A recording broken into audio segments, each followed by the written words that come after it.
Donne-moi amen. Donne-moi amen. Nous sommes du royaume des cieux.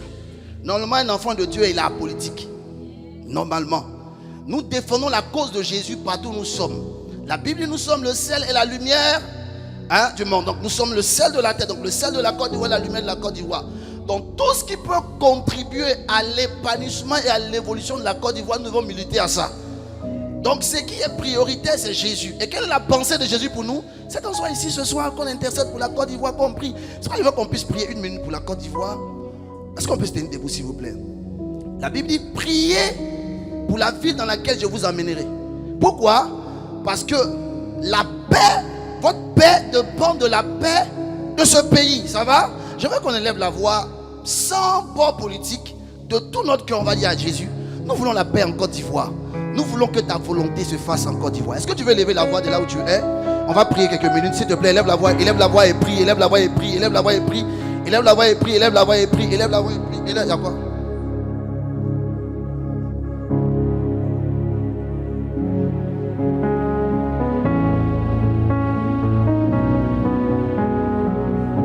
Prie.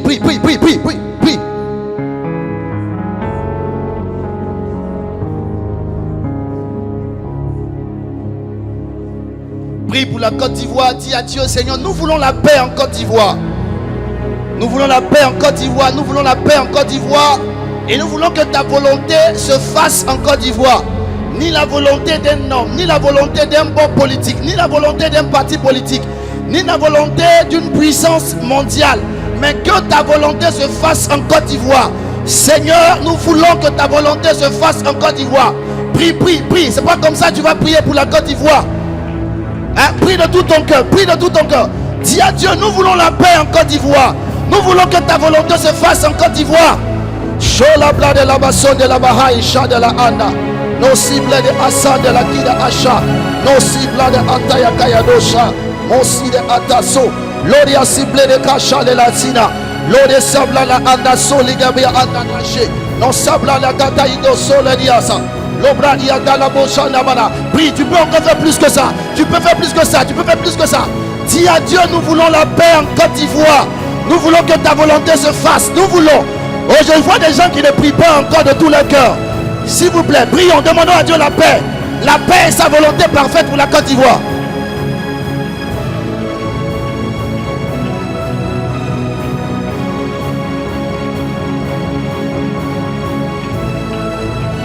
Lori sabla de as. Masiga hosh. Lori aseble de gahai chez amonsaj.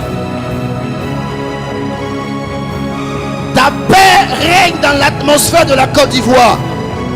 Ta paix et ta volonté s'imposent à la Côte d'Ivoire.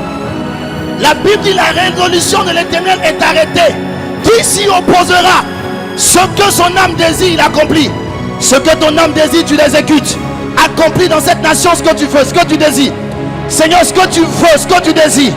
Au nom puissant de Jésus, nous avons prié. Amen. Gloire à Jésus. Acclame le Seigneur Jésus. On va faire une chose. Qui a son invité qui n'est pas venu? Encore. Qui a son invité qui n'est pas venu? Lève la main. Voilà. Prends ton téléphone. Il faut lui dire que nous on est venus. On n'est pas morts. On n'a qu'à venir. Hein? Que la vie se trouve ici. La vie n'est pas à la maison là-bas. Amen. Asseyez-vous s'il vous plaît. Dieu vous bénisse. Je vous sens crispé. David dit, je suis dans la joie lorsqu'on dit allons dans la maison de l'Éternel. Moi de toutes les manières, Dieu a fait mes provisions. Non, si tu n'as pas encore fait. C'est Gary seulement qui reste. Qui connaît un bon ghetto de Gary ici même? Je cherche un vrai lieu où on vend vrai Gary. Il y a tout fait un sac de riz. Vous connaissez Anani? Moi qui va pas dire Anani actuellement là? Changeant. C'est vous décrisper, c'est vous détendre l'atmosphère. Amen. Tout le monde peut s'asseoir, tout le monde s'assoit. Asseyez-vous tout le monde. Mais je vous regarde, on dirait on dit on est des gens qui sont en deuil. Il y a quoi? Ils ont arrêté comme ça. Vous aimez le pays. Mais pour qu'une femme accouche un bon enfant, des fois il faut la césarienne. Matthieu chapitre 16, verset 13 à 19. La dimension céleste. J'ai vraiment un message très important à partager avec vous ce soir. Et si Dieu vous a convoqué en ce lieu, le Seigneur m'avait dit quand je préparais ce moment-là, qu'il avait envoyé, au début il m'a dit 120 anges ce soir. Et après il m'a dit ce sera 200 anges. Je ne veux pas parler vraiment avec beaucoup de sérieux. Moi je ne dis pas des choses pour flatter. Voilà, ce soir il y aura un grand mouvement d'anges. Et l'auditoire sera rempli tout à l'heure d'anges. Donc les gens qui viendront m'écouter seront plus les anges. Ça va? Je parle ce soir de la dimension céleste. Je veux vraiment enseigner. Et après on va passer un temps de prière. Vous voyez, il y a de l'eau sur la chair, n'ayez pas peur. Vous allez comprendre pourquoi. Dieu va étancher la soif de beaucoup de personnes ce soir. Ceux qui ont la soif de la présence de Dieu, cette soif sera étanchée ce soir au nom de Jésus. Ceux qui ont la soif d'une chose qu'ils depuis longtemps ils aspirent voir de la part de Dieu, Dieu va étancher ces choses ce soir. Amen. L'eau qui est sur la chair, c'est le symbole de cette capacité de rassasier des gens qui sont assoiffés. Des personnes qui sont assoiffées depuis des temps. Dieu va restaurer. Donne-moi amen si tu es là. Alléluia. Mon esprit est déjà parti. Moi, je suis déjà en haut. Je ne sais pas si tu vas me rejoindre en haut aussi, mais je veux que tu donnes un amen si tu es là. Alléluia. Donne encore un amen encore. Dieu va étancher. Dieu donnera des personnes de jouir du fruit de leurs prières, de leurs efforts ce soir. Ça va? Gloire à Jésus. Gloire à Jésus. Gloire à Jésus. Gloire à Jésus. Gloire à Jésus. Et Dorcas est en train de venir. Dites aux gens, de toutes les manières, puisqu'il y a la marche, il y a la pluie, la marche, ça mélange le programme. Donc c'est que le temps sera mélangé aussi PCO. Donc, donc normalement, on devait finir à 15h. Vous voulez combien de Guassou de combien d'heures dessus? 2 heures. 18h même, ma petite, tu iras au paradis sans passer par la mort. Salut-moi. Salut tonton. Toi, tu iras au paradis sans passer par la mort. Ça va? La dimension céleste. Matthieu chapitre 16, verset 13 à 19. Et votre papa? Il arrive, ok. Madame Jean, je veux qu'on fasse concerter de vous la lecture. Parce que je sens, je vous sens pas. Moi aussi, mon problème, mon peuple sont tous. En fait, j'ai une assemblée de milliardaires. Donc, ils ont le comportement des milliardaires et des bourgeois. Donc, du coup, ils sont timides. Soyez comme les milliardaires du bishop David de Lepo. Vous allez dans l'église de David de Lepo, la moitié de son église sont les milliardaires. Mais quand il s'agit du Seigneur, vous êtes dépassé. Vous arrivez dans les toilettes, c'est un milliardaire qui nettoie les toilettes. À la porte, c'est un milliardaire. Il y a un homme de Dieu qui dit la tête d'une église, un homme de Dieu. Dans quel pays il se passe au Zimbabwe où ça? Il arrive dans l'église et il voit un pape, il voit une Lamborghini qui est garée dehors. Donc c'est la première fois qu'il voit la voiture. Donc il vient dire, la Lamborghini c'est pour qui? Le pasteur il le prend. Il va dans l'école dimanche, il voit un papa qui a fait 4 pattes les enfants. Jésus est mon ami. Et c'est pour le papa là. Il dit, ça arrive, tu vois, lui qui nettoie les toilettes là, il est directeur de telle banque. Il dit, pourquoi? Parce qu'ils ont compris. J'ai parlé à un ami, il disait que on parlait des hommes riches. Et puis citait. Vous savez, on parlait par exemple de, comment il s'appelle, Kenneth Copeland, qui a offert plus de 27 avions en offrande. Mais vous voyez son humilité. Ça, il me disait, mais Dieu est trop grand.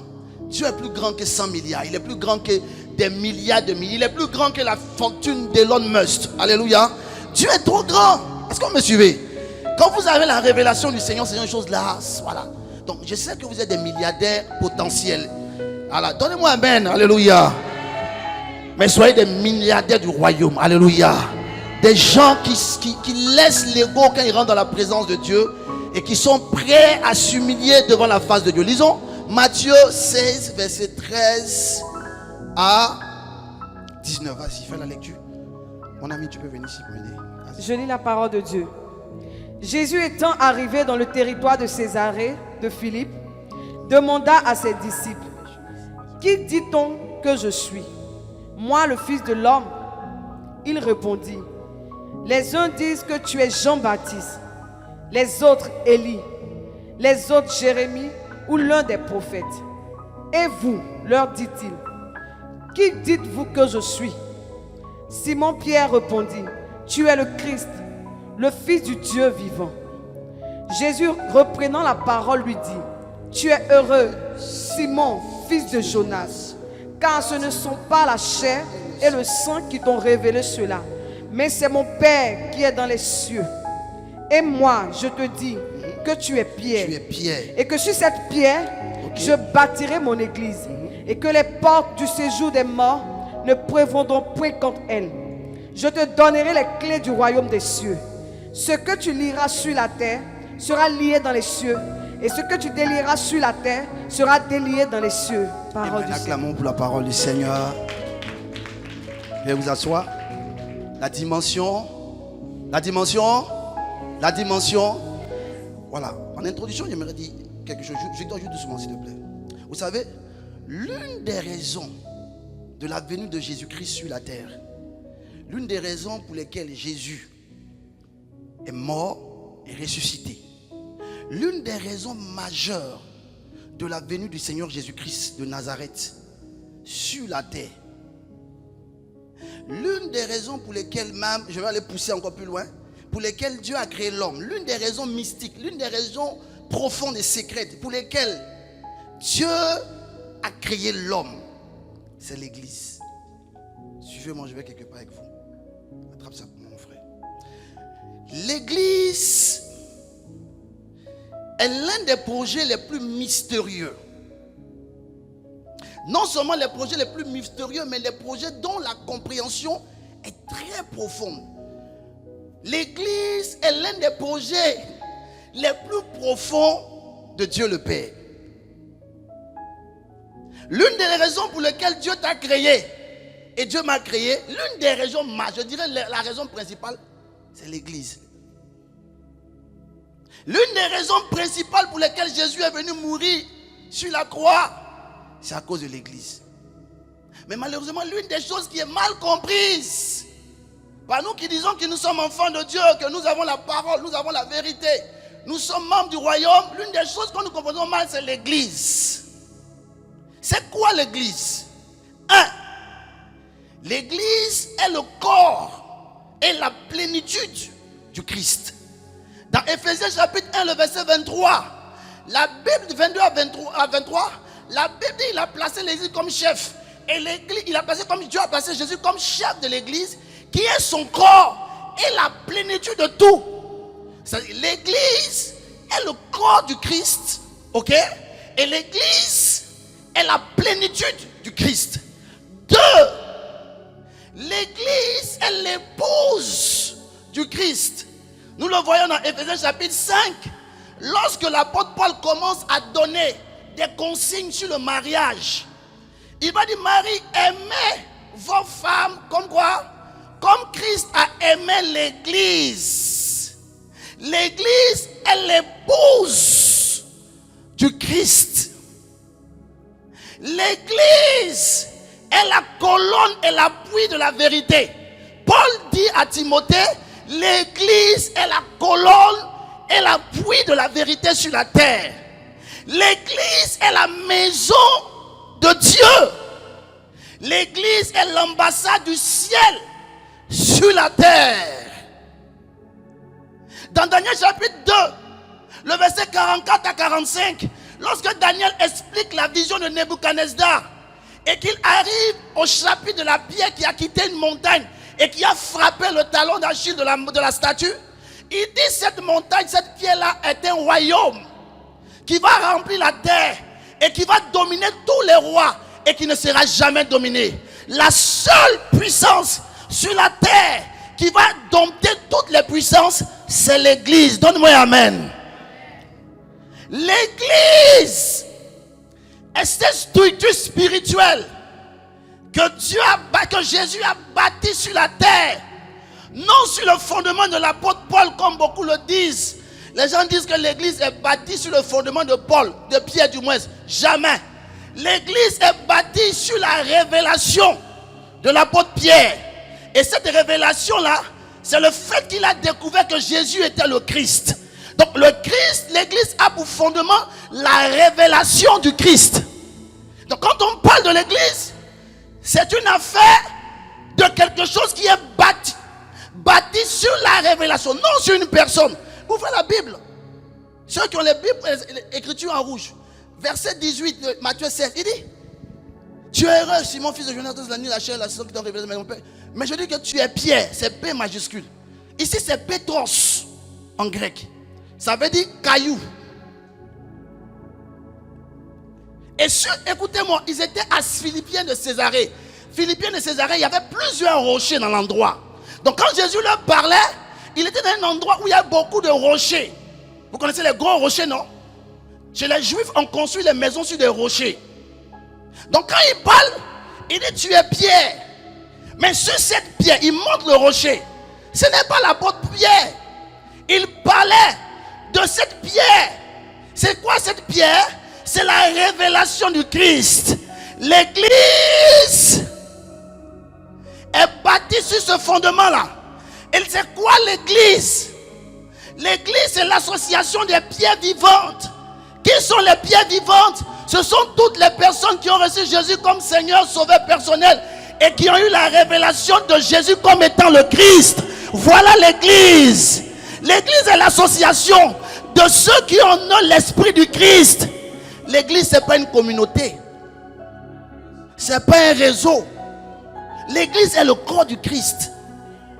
Et excusez-moi, lisez la Bible.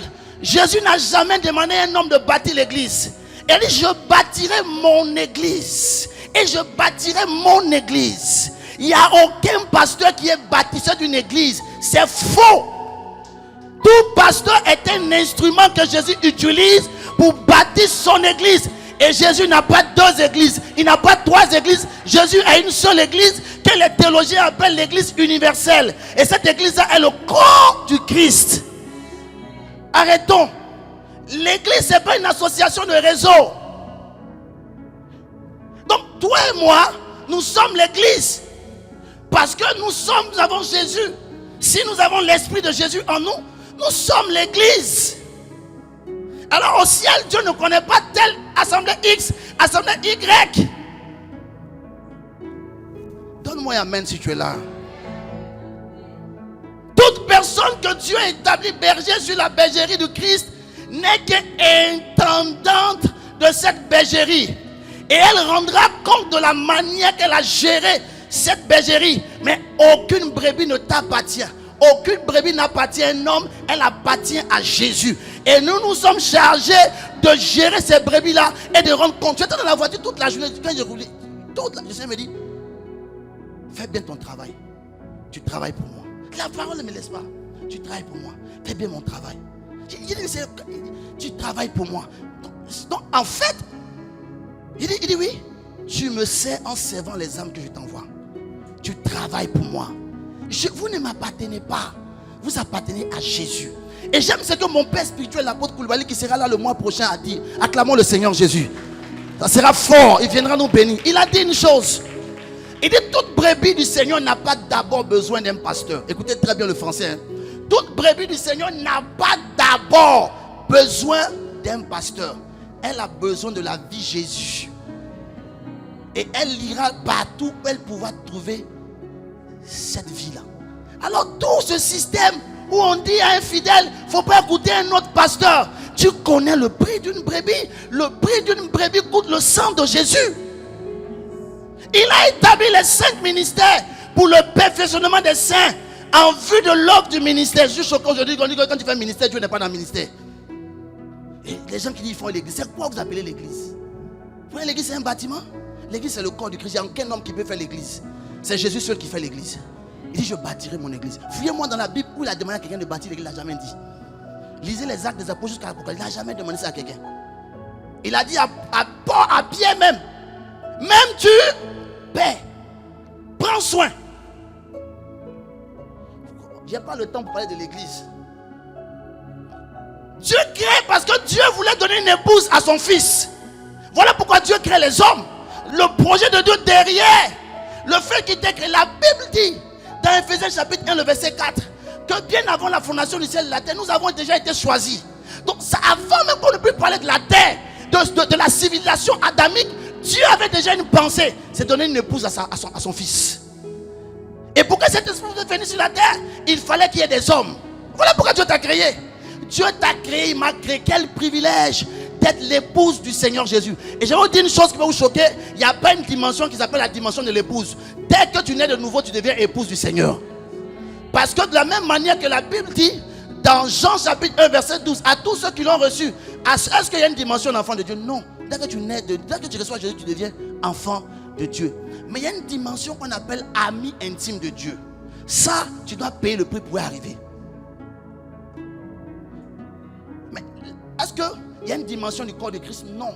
Dès que tu deviens enfant de Dieu, tu es quoi? Pourquoi? Parce que tu fais partie de... Hein? Allons ensemble s'il vous plaît. Tu fais partie de... Non mais répondez-moi s'il vous plaît. Tu fais partie de quoi? De l'église, donc tu es du corps du... Est-ce que c'est parce que tu jeûnes, tu pries que tu es dans le corps du Christ? Non. C'est parce que tu as répondu à un principe, celui de recevoir Jésus comme Seigneur et Sauveur personnel. Maintenant la Bible dit que l'église est l'épouse du... Donc si tu donnes ta vie à Jésus, tu deviens quoi? Il y a quelle dimension d'épouse?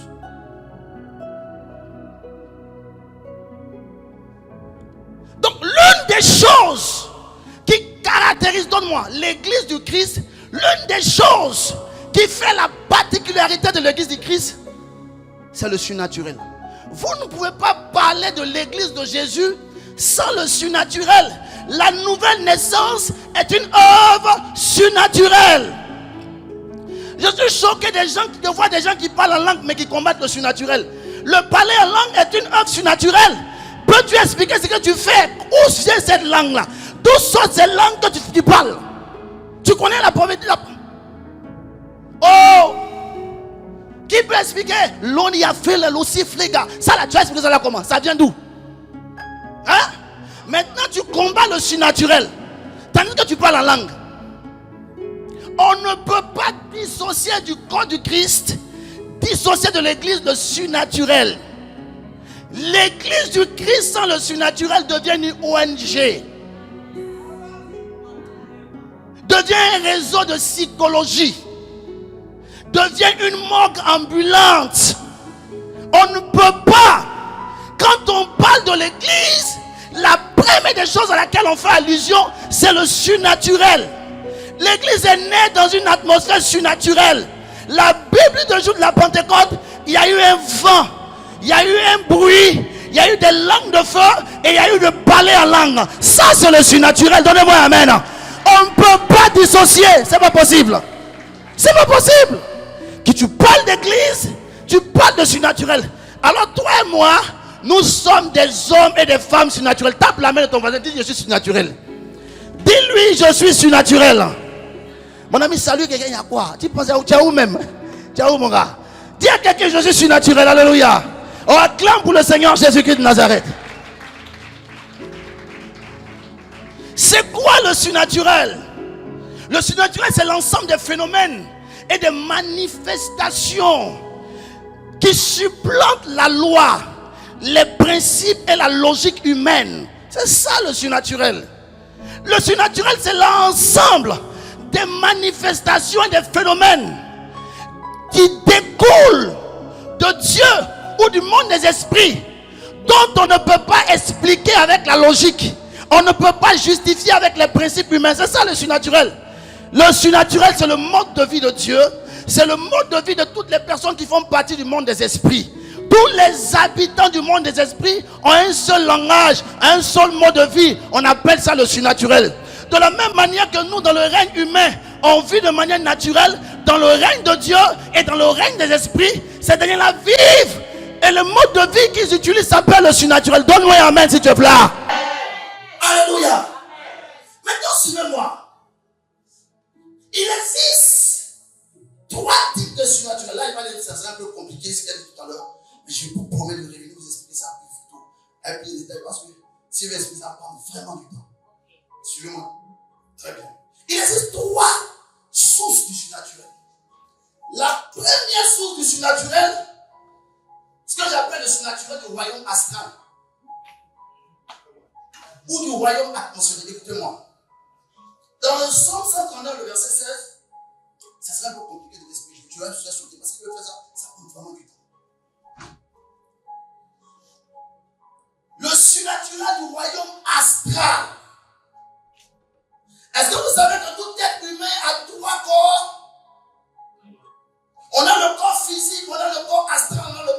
spirituel. C'est le corps astral que tu vois beaucoup dans les rêves. Tu vois un rêve où tu es en train de manger. Un rêve où tu étais à la plage. Tu es dans le monde astral. C'est un peu compliqué. Tous les rêves qu'on fait ne sont pas des rêves spirituels. La Bible dit, c'est à force d'activité que l'homme rêve. Il y a des rêves où tu te trouves. Le monde astral, c'est un monde médium. Un monde intermédiaire. C'est un monde qui sert de moule. Que tu as utilisé, que tu as créé, qui est neutre. Qui sert. Vous savez, tout ce qui est spirituel, pour que cela puisse venir sur la terre, a besoin d'un moule. Et ce moule-là, c'est le monde astral. Vous n'avez pas compris, c'est un problème que vous expliquer. Acceptez ça comme ça. Écoutez. Donc, ça passe d'abord par le monde astral et ça vient. Quand la Bible dit, c'est par la foi que nous savons que les choses visibles viennent des choses invisibles. Écoutez-moi très bien. Il y a une différence entre le monde invisible et le monde spirituel. Bon, je ne vais pas entrer dans ça, ça va mélanger tout. Restons concentrés. Donc, il y a ce qu'on appelle le royaume astral. Il y a un surnaturel. Il y a le bas astral et le haut astral. Je laisse ça, ça compliqué. Donne-moi. Donc, il y a un type de surnaturel comme ça. Il faut que je prenne pour enseignement, il faut que je puisse toucher ça. C'est important. Il y a le surnaturel du monde des ténèbres. Du royaume des ténèbres. La Bible dit dans Actes des Apôtres, chapitre 8, qu'un magicien nommé Simon était à Samarie. Et la Bible dit qu'il faisait des signes, des miracles. Il faisait des choses extraordinaires. Et le peuple dit ça, c'est la grande puissance, celle qui vient de Dieu. Mais où enlevait-il cette puissance, les amis? Pour faire tous ces sortilèges, pour faire tous ces tours de magie, il tirait cela du royaume des ténèbres. Dans Apocalypse chapitre 13, verset 6, la Bible parle d'un faux prophète qui sera capable d'animer l'image de la bête. Où va-t-il enlever la puissance là pour activer, pour manifester cela? Ça vient du royaume des ténèbres. Alors, dans le surnaturel du royaume des ténèbres, on a la magie noire, la magie rouge, la magie blanche, on a la cabale, on a la sorcellerie, on a la franc-maçonnerie, on a tout ce que vous connaissez. Il tire la puissance pour manifester les surnaturels. C'est vrai, où un sorcier qui est capable de disparaître. À Yom-Soko, il y avait un braqueur qui était un braqueur surnaturel. Chaque fois qu'il vole, et on veut l'attraper, il court. Et il se colle au mur. Et puis il fait des incantations et puis il disparaît. Mais il faisait comment pour disparaître? C'est pas, il faut déjà mentionner l'histoire là. Un petit allait un jour dans un Tchapaloton au Burkina. Il est arrivé dans le Tchapaloton au Burkina, il veut montrer que lui il est puissant. Les vieux étaient assis. Il a soulevé sa calebasse avec Tchapaloton, puis il a suspendu ça en l'air. Et puis il est sorti pour aller pisser. Quand il est sorti, Nestor a disparu. Oh, vous comprenez pas ça? Quand il est sorti pour aller pisser, il constate que Nestor n'est plus là. Il est revenu, il dit, papa, pardon. C'est là qu'il a compris que derrière il y a village. Lui, il a mis calebasse en l'air et ils ont levé son Nestor. Son bijou de famille a disparu. Ça, où ils ont levé cette puissance-là? C'est dans le monde, le royaume des... Oh là là, est-ce que je connais ce message ne vous intéresse pas, hein? C'est dans le royaume des ténèbres. C'est là que les amis, il faut enlever. Elle vient à un plein culte où il y a des intercesseurs scellés. Elle vient, lâche, boum, et puis tout le monde tourne dans la salle. Chancellerie en live. La vie est prière de beaucoup de chrétiens au moment lorsque Dieu permet qu'un sorcier vienne habiter eux. Ouais. Si tout le monde, si je dis qu'il y a un sorcier, mais il ne va pas citer par exemple un sorcier. Si on dit qu'il y a un sorcier qui n'est pas ici, pendant le temps de prière, tout le monde s'en va.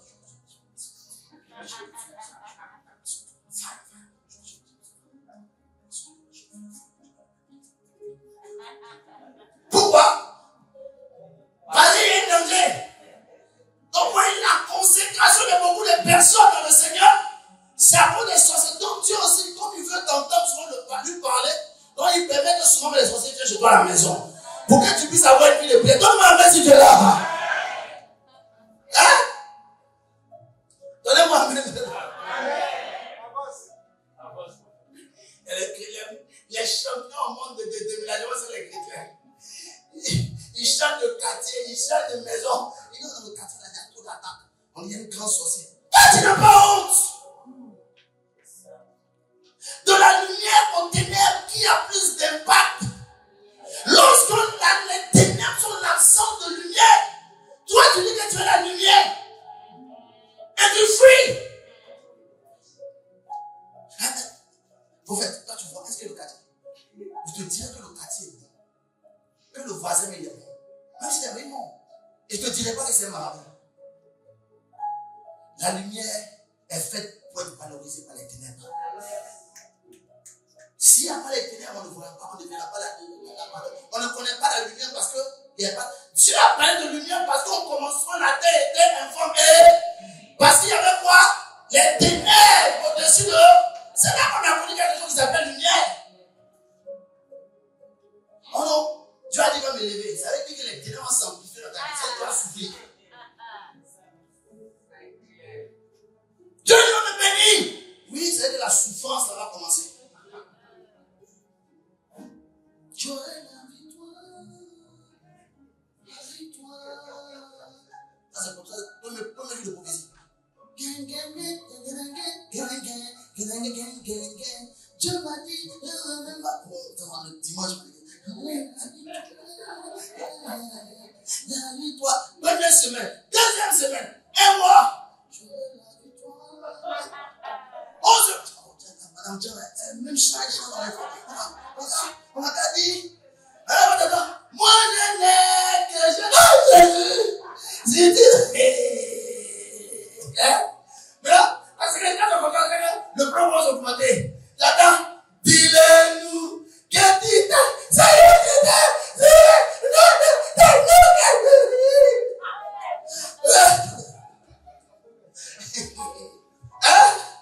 la soeur, tu dis, mais non, Dieu il est juste. Et Dieu a fait te bénir, c'est ça qui est là. Tant que le grain de blé qui est en terre ne meurt pas, Jean 12, verset 24. Où Dieu n'a pas part, mais c'est le meilleur. Car ce n'est suivi d'aucun chagrin. Acclame pour Jésus-Christ de Nazareth. Alors, la troisième source du surnaturel, c'est le surnaturel. Il vient me blesser. C'est la bataille coupée, pardon. C'est là le surnaturel. Je peux aider. C'est deux choses. Le surnaturel du royaume des cieux, c'est le surnaturel de Dieu.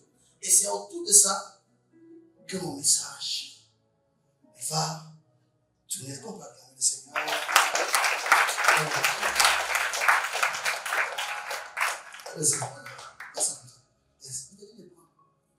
Tu es zélé.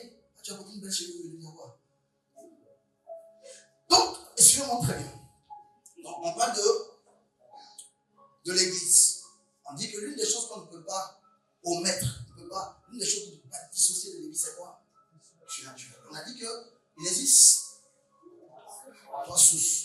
La première source, c'est le monde astral, le royaume astral. Deuxième source, le royaume des. La troisième source, c'est la source originale. Originelle ou originale? Originelle. C'est ça. Mais là, la fois, on est là. L'origine, quoi. La source originelle du surnaturel, c'est Dieu, c'est le royaume des cieux. Maintenant, on démontre très bien. C'est là maintenant que mon message va commencer. Il existe deux dimensions. Madame Dion, je veux que tu lises Apocalypse chapitre 1, verset 9 à 20. Et ensuite Apocalypse 4, verset 1. Et après Jean chapitre 3, regardez ça. Pierre, tu peux aider quand je vais montrer la Bible. Jean chapitre 3, après de mettre en différence.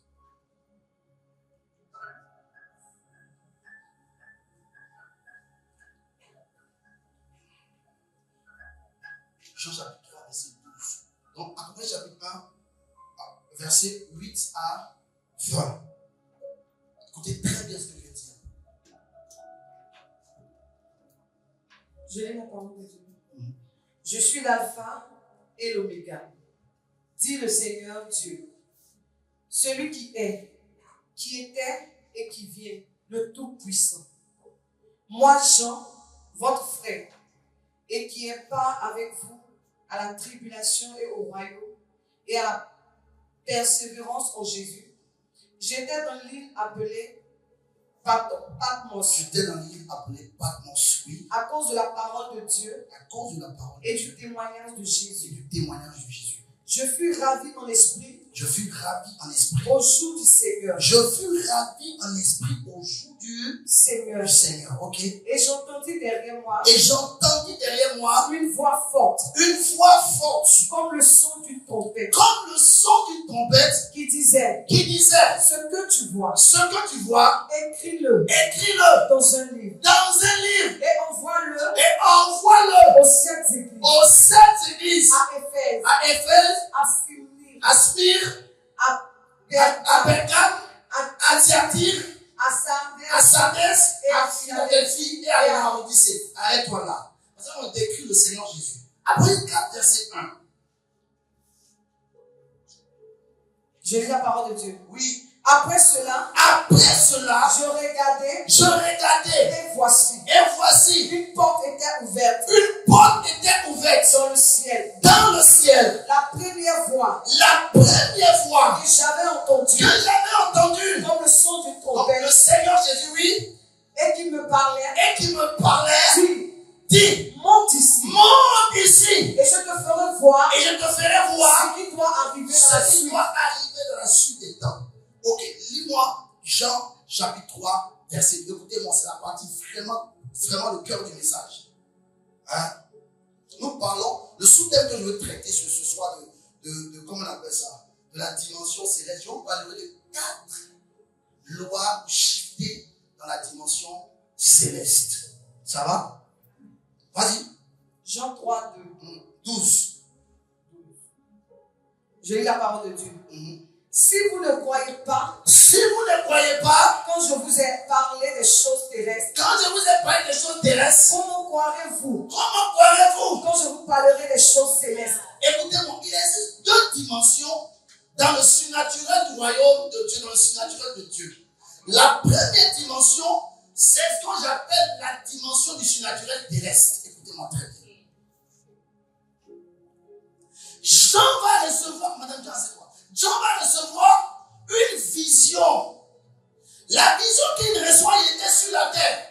Un dimanche, il rentre, il dit ravi en essence. On appelle ça avoir une transe, une extase. C'est Dieu, c'est-à-dire là que c'est comme ça. Parce que dans la dimension des visions, il y a 3 visions. Il y a Azo, il y a Chazo, et puis il y a Mara. Ça va? Ici, c'est Mara, c'est-à-dire il a une transe. C'est une apparition qu'il a. Ce ne sont pas des visions hologrammiques. Chazo, ce sont des visions hologrammiques. Donc, pour pouvoir avoir des Mara, tu dois avoir une transe. Ton corps est secoué par la puissance parce que ton esprit sort et rentre dans cette dimension. Donc, il voit le Seigneur. Il essaie de décrire le Seigneur. Et tout ce qu'il va enseigner dans Apocalypse 2, Apocalypse 3, toutes les lettres aux 7 églises-là, il était sur la terre et puis le Seigneur lui parle. Il était dans les visions et puis le Seigneur lui parle sur la terre. Écoutez-moi très bien. Donc il était dans la dimension surnaturelle. Mais cette dimension surnaturelle était sur la terre. Elle prenait la racine sur la terre. La première dimension du surnaturel, c'est le surnaturel terrestre. Dans cette dimension, la source d'opération de votre surnaturel, c'est sur la terre. Oh là là, est-ce que vous comprenez? C'est sur la terre que ça se passe. Les personnes qui opèrent dans cette dimension-là, soit opèrent beaucoup avec les dons spirituels. Ils opèrent beaucoup, soit avec la puissance ou l'onction. Mais tout se passe. Oh là là, excusez-moi.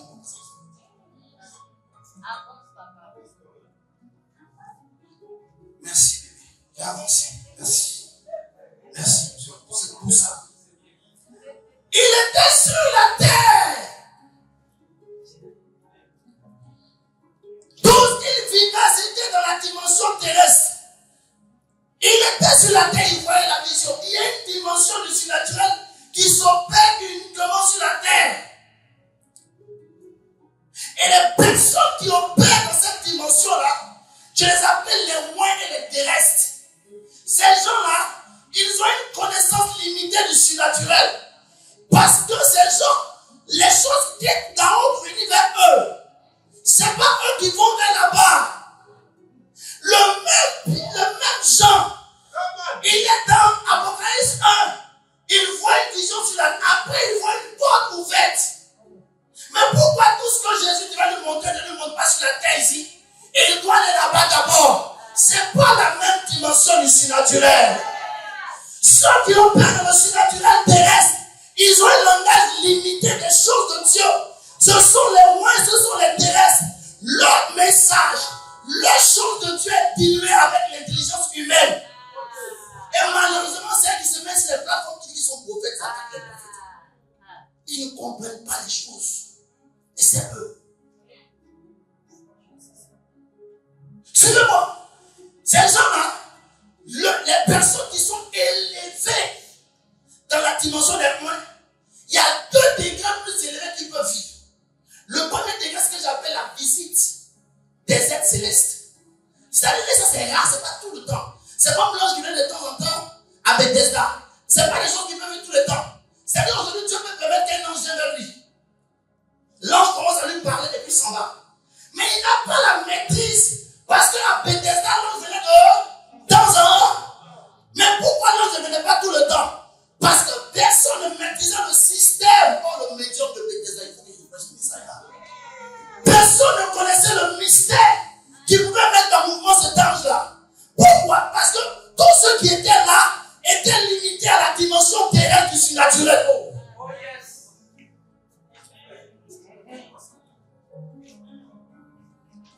Et là, dans ce degré-là, soit un ange vient, soit c'est le Seigneur lui-même, soit c'est un être céleste, ou soit c'est un saint de témoin qui dit, mais il vient vers toi, et tu ne maîtrises pas. Et c'est des choses que les gens, quand ils ont vécu ça occasionnellement, ils ne peuvent pas le vivre tout le temps, parce qu'ils sont dans la dimension terrestre. Leur compréhension du surnaturel est erronée. Et vous avez des personnes là, ce sont des conservateurs. Ce sont ceux qui disent Dieu ne peut pas faire. Ça, c'est pas Dieu. Tu vois comment Dieu fait. Pourquoi? Parce qu'ils sont dans une dimension du surnaturel terrestre. Dieu ne peut pas faire ça. Dieu, mais pourquoi? Parce que quand il faut que quelqu'un dise là-bas pour lui expliquer. Mais Dieu est dans l'éternité. Le temps qu'ils ont quitté pour lui expliquer, il y a déjà quelque chose de nouveau dans le ciel. Donc c'est compliqué. La deuxième, c'est ça, ils sont rares aussi. Là, écoutez-moi très bien maintenant. Oh là, il y a la fumée dans la salle maintenant. Le deuxième degré de la dimension terrestre, c'est rare encore. Ce que j'appelle le voyage dans les dimensions parallèles du royaume des cieux sur la terre. Écoutez-moi très bien. La Bible dit que Jacob va se promener, il va rencontrer des anges.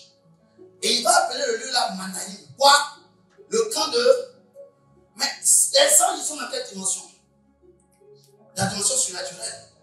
Et il les rencontre dans un endroit, il dit cet endroit là s'appelle le camp. Est-ce que vous savez que Manaïm existait vraiment? C'était un camp. Mais c'était une dimension parallèle. Beaucoup de gens qui rêvent et qui disent qu'ils étaient au ciel, c'est qu'ils n'étaient pas sur le ciel. Au ciel, ils étaient dans une dimension parallèle au ciel sur la terre.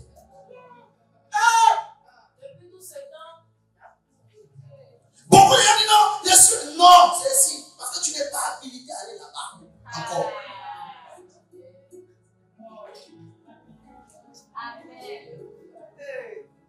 Manaïm existait. Un homme mystérieux sort qui s'appelle Melchisedec.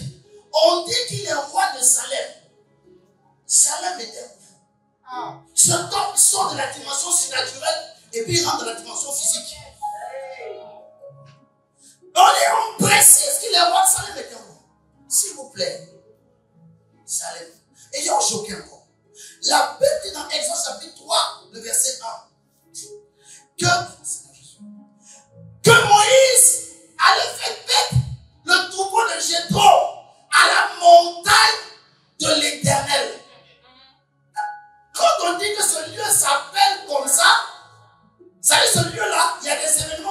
Ici, c'est le quartier de maman Aïe.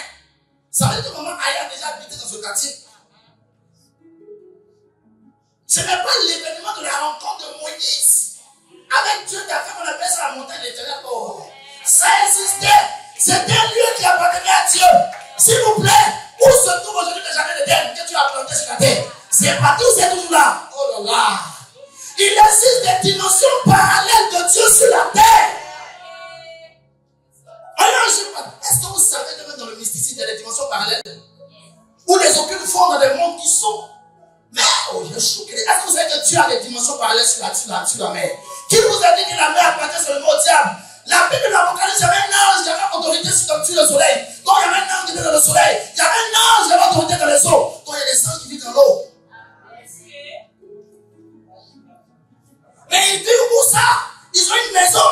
Donc, ça veut dire qu'il y a des dimensions parallèles. Oh. Mon fils là, il m'a vu. Récemment, lui, on est parti se promener. On est entré dans l'eau. Et quand on est entré, moi, je suis occulte, c'est bon. Non, on va la place. C'est bon, il continue. Parce qu'en fait, quand on finit, on dit que je suis occulte. On m'a dit, voilà, il met des fruits, il met de l'eau. Lui-même là, depuis un moment, il commence à devenir bizarre. Je suis encore trop jeune pour des persécutions. David dit, je suis sans force pour combattre les fils de Chéboucha. Donc il y a des moments où il faut quitter les combats intimes. Il y a des choses conseillées. Il dit ça tous les jours. Moi, il n'y a pas commencé à prêcher mon message. Maman, en 2016, Dieu me prend et m'amène dans l'éternité passée. Et je suis au milieu de 42 esprits. Des pères d'Élohim. On est au milieu. Et chacun d'eux m'a enseigné des sciences. Il y a un qui m'a appris la langue céleste. Comment on écrit et comment on parle. Quand je sors de la vision, il dit à Dieu, je deviens fou. Dieu me dit, tu n'es pas fou. Va dans Daniel. L'ange qui a écrit sur le mur, c'est la langue céleste. Je dis que ce n'est pas vrai.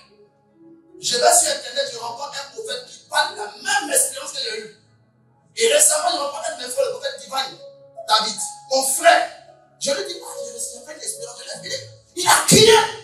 Il dit, on est comment faire? Parce que moi aussi, Dieu m'a enseigné comment on écrit la langue céleste. Je sais lire et je sais déchiffrer. Je vous dis une chose. Dans une génération, il n'y a pas beaucoup de prophètes. Amen. Oui.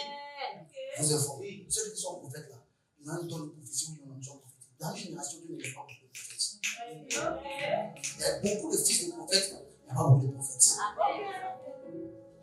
Donc, il y a des choses qui vont commencer à prêcher. Il y a des choses qui, en toute humilité, c'est des choses qu'on va mettre sur Internet, des choses qui entrent qui sont en révélation. Moi, ça fait 10 ans que Dieu m'a dit ça.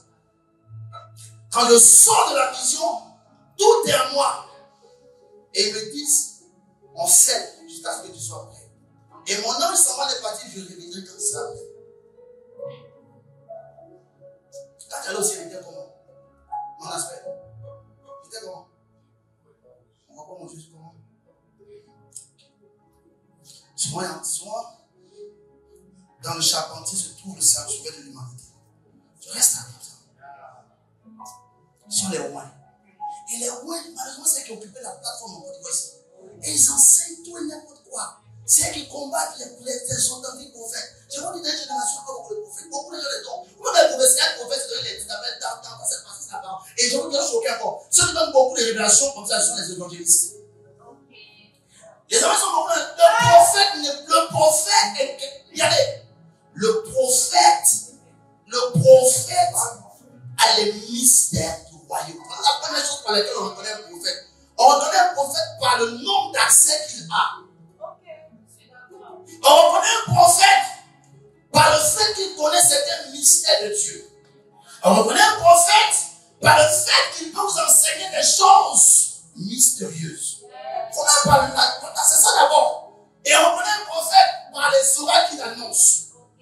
Il y a beaucoup de prophètes. Il y a des prophètes aigles, il y a des prophètes chandeliers, il y a des prophètes de feu, il y a des prophètes chamas, il y a des prophètes, il y en a beaucoup. Donc c'est pas parce que quelqu'un n'est pas lui t'appelle tant qu'il n'est pas prophète. Il y a des prophètes qui sont des trompettes. Moi je suis une trompette. Il y a des prophètes qui sont des vieillards. Ils n'ont pas besoin de venir te dire, ta maman s'appelle ça, ton père s'appelle comme ça, ton grand-père s'appelle ceci. Ils n'ont pas besoin de ça. Leur présence quelque part suffit. Moi, excusez-moi, là, tout on va mettre sur Internet. J'entends les gens qui disent que si tu ne fais pas église, tu ne sais pas Dieu. Moi, il y a de mes vieux, le révérend Dominique Ingessan. Maman, à droite de moi, c'est le seul homme de Dieu que je connais qui prie 5 jours non-stop. 5 jours, 120 heures. Il était à Descendre les Capousses. Vous ne le connaissez même pas, vous ne pouvez pas le connaître. J'ai parlé de lui hier sur WhatsApp. Il m'a dit m'encourager. Actuellement, il est en train de faire des tournées d'intercession prophétique dans toute la sous-région. Cet homme-là, je lui dis, lève-toi, va au Bénin. Il arrive au Bénin, il dort au marché, il fait 1 semaine avant de dormir au marché pour intercéder pour le Bénin, il rentre pour la personne de ça. Vous savez que cet homme s'appelle serviteur de Dieu parce qu'il n'a pas construit l'église. C'est quel injure à le corps du Christ. Cette mentalité de vouloir faire l'église, aujourd'hui, est en train de vous pousser à l'idiotie. Ça nous pousse à l'idiotie. Si vous voulez construire l'église, mais arrêtez d'attaquer nos pères là. Ils ne passaient pas le temps à dire des choses comme ça. Vous avez entendu les capous, c'est vrai, les papas qui ont dit des choses comme ça. Mais leur église évolue toujours. Pourquoi? Parce que vous voulez contrôler les filles dans vos églises, vous devez maintenant attaquer les autres. Vous connaissez Maurice Servoulot? Qui connaît Maurice Servoulot? Maurice Servoulot n'avait pas d'église. C'était l'un des prophètes évangéliques les plus puissants de la terre. Vous connaissez Elena Bonquet? Qui connaît l'église d'Elena Bonquet? Qui connaît l'église de Taylor Swan? Mais pourquoi maintenant vous avez parlé? Billy Graham, qui connaît son église? Joss Meyer, est-ce qu'elle a l'église? Vous tous, vous dites Joss Meyer, c'est une grande personne. Donc, elle n'a pas d'église. Même tout son texte, c'est comme Joss Meyer. Donc, si vous pensez que c'est construire l'église qui fait que vous faites le ministère, vous êtes dans l'erreur. Dieu dans la diversité. Arrêtez d'attaquer les ministères. Vous filtrez, vous êtes de momifier les fidèles. Parce que les enfants là, ils vont grandir dans cette la terre, ils vont grandir dans cet esprit là. Ça fait pour une génération ratée. Tous les enfants là sont sur les réseaux, ils font n'importe quoi. Vous pouvez expliquer ça au révérend Dominique. Le révérend Dominique a impacté tout ce que vous appelez les dieux au Côte d'Ivoire. Tout le monde le respecte. Ingessan Dominique. Quand vous savez, prend une chambre, il prend une chambre. 3 jours de prière non stop, 3 jours de prière non stop. Vous jouez avec Dominique. Dominique sort de l'intercession. Les fous guérissent sans qu'il prie pour personne. Révérend Dominique. Révérend Dominique, de sa formation, il priait tous les jours. Quand tu connais Révérend Dominique, non? Oh, c'était pas maison. Qu'est-ce que ta maison? C'était pas maison. Je l'ai fait venir chez lui. C'est lui qui a prié pour moi et puis il a commencé à pouvoir jeûner 1 an, 2 ans, 3 ans, c'est lui. Il est insignifiant. C'est un docteur en théologie. Il a une école de prophétique comme Chauffard. Je le salue au passage. Vous direz ce Thomas est un homme de Dieu. Parce qu'il n'a pas d'église. Il a la stupidité. C'est quoi l'église? C'est l'association, le réseau. L'église, c'est le corps de Christ. Nous allons prier, Seigneur, nous faisons partir. Donc, c'est les gens qui sont dans la dimension terrestre, limités dans la compréhension. On les appelle les ouins. On les appelle les terrestres. On les appelle les ouins. On les appelle les terrestres. C'est qui combattent beaucoup. Maintenant, écoutez-moi. C'est là maintenant, ça va. Je vous parle de 4 lois pour shifter dans la dimension céleste. Maintenant, la deuxième dimension du surnaturel, c'est la dimension céleste. La dimension céleste. Et depuis, j'ai vu une porte ouverte dans l'air. Et la première fois, on m'a appelé là-bas d'abord. Et vous avez remarqué, les rois, ils sont beaucoup dans l'église. 7 principes pour vivre chasse. C'est ce qu'ils connaissent. Tout c'est la terre. En fait, leur racines sont dans la terre. Mouler est la terre. Quand ils veulent dérouler la terre, mouler c'est bon. Maintenant, il ne peut pas. Tout c'est bon. Mouler. Donc, c'est les chrétiens. Petite tête, gros ventre. Tout c'est la terre. La cité, c'est la petite.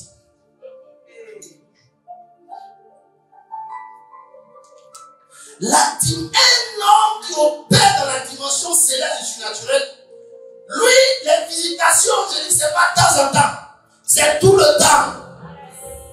Moi, il y a 3 choses qui me font peur dans la vie, maman. Quand je me lève le matin et je ne sens pas la présence de Dieu, 1. 2, quand je n'entends pas la voix du Saint-Esprit, 3, quand je ne vois pas ou je ne sens pas la présence des anges, j'ai peur. Les gens disent, voir les anges, moi, voir les anges, c'est pas un événement pour moi. Moi, voir les anges, ça va partir de ma vie de tous les jours. Je ne peux pas faire une journée sans voir les anges. Je les vois de plusieurs manières. Quelqu'un qui opère dans la dimension céleste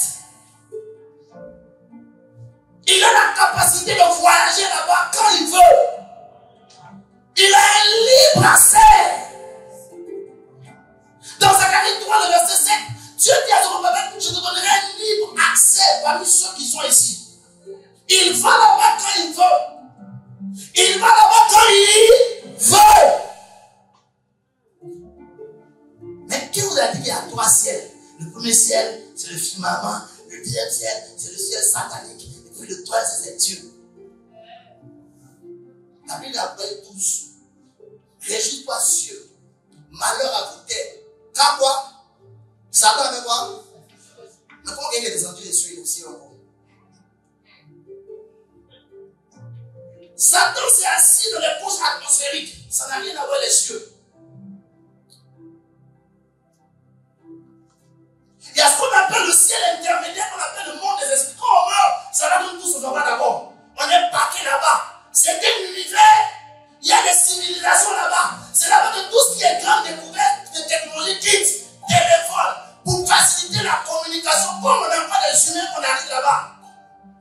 Et quand on quitte, c'est un peu ce que les catholiques appellent purgatoire. C'est lui on va s'attendre là-bas. Maintenant, en fonction, si tu es chrétien, tu vas au ciel. Si tu es prêt dans quoi, là, c'est en train de lumière, du type de lumière. Parce que c'est la lumière du premier ciel. Le premier ciel, c'est un domaine, c'est un univers du royaume des cieux. Le deuxième ciel, on appelle ça les cieux supérieurs. Le troisième ciel, c'est le ciel suprême, et au-dessus, il y a l'âme. C'est au troisième ciel qu'il y a la mort et le mont Sion. C'est là-bas que le temple de Dieu se trouve. Maintenant, quelqu'un qui n'est pas là-bas, lui, on nous explique ça comment? Je dis, nous, on parle des choses qu'on a vues, on a entendues. Et si nous parle des choses là-dedans, vous ne comprenez pas ce qu'il y a en haut. Déjà que nous sommes allés en haut, vous nous expliquer des choses en haut. Et quand vous expliquez le ciel, vous comprenez que le ciel, c'est une montagne ou un jardin. C'est un lieu pour Dieu. Parce que l'univers terrestre là est de milliards de fois grand. Qui a déjà parcouru toute la ville d'Abidjan? Personne. Qui a déjà parcouru toute la Côte d'Ivoire? Dit toute l'Afrique de l'Ouest, dit toute l'Afrique. Maintenant, imaginez que le monde spirituel, le royaume des cieux, est de milliards de fois plus grand que le royaume, que l'univers visible. Maintenant, vous voulez dire que l'univers visible de Dieu, c'est une montagne, c'est un jardin.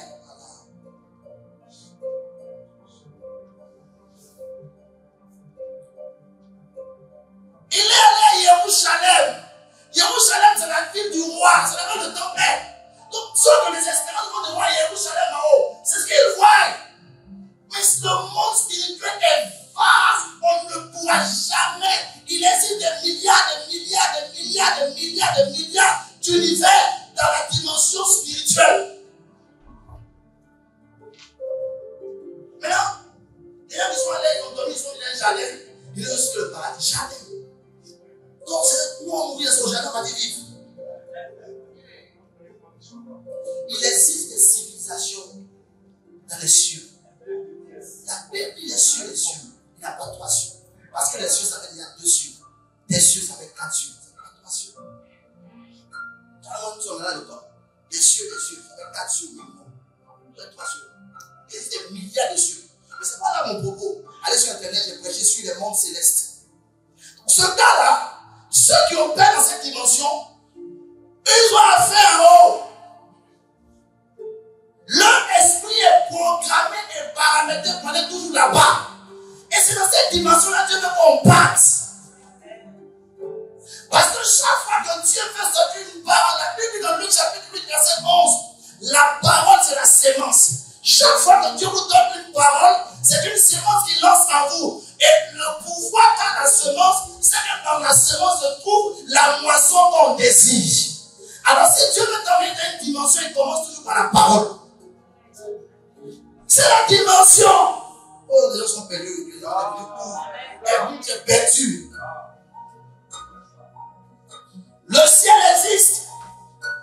Récemment, en octobre, ici, là, durant la semaine, j'explique ça ici en live. Là. J'étais en coucher, je voulais aller. Et je suis allé quand il m'en avait. Il y a un coin, il y a un coin là, c'est un espace comme un. Ça va qu'il y a un quand il rentre, ça va, il rentre. Quand ça a rentré, j'ai vu un truc, c'est assez. Comment est-ce que ça? C'est comme. C'est un ascenseur, mais en fait, c'est comme un aquarium. Je suis entré, ça m'a soulevé. Il y a un ange. On est monté, on est arrivé dans un coin, il y avait une lumière. La lumière était tellement forte que je ne pouvais pas entrer. Et j'ai vu le Seigneur, je sais que c'est le Seigneur, parce qu'il fait tout une grande lumière. Pourquoi? Il a attrapé ma main, il m'a mis comme quelque chose comme ce chiffre. On allait dans un truc, on allait dans une plateforme. Comme des plateformes de pétrole là. C'était du rond comme ça. Et avec tout comme des écus. Et il voulait m'enseigner, mais mes yeux ne voyaient pas parce qu'il avait pas assez de lumière. Il m'a dit, retourne, tu vas aller te regarder dans la lumière. Va répondre encore plus de lumière que je vais. Donc, frère Dieu, c'est de l'utopie. C'est pas l'utopie. De toute la manière, Dieu soit aussi moi et moi, mes enfants, parce que mes enfants ont eu des expériences surnaturelles. Parce que l'une des choses qui authentifie ton ministère, c'est quand ceux qui sont autour de toi vivent ce que toi tu vis aussi. Pour ne pas dire que tu inventes des choses.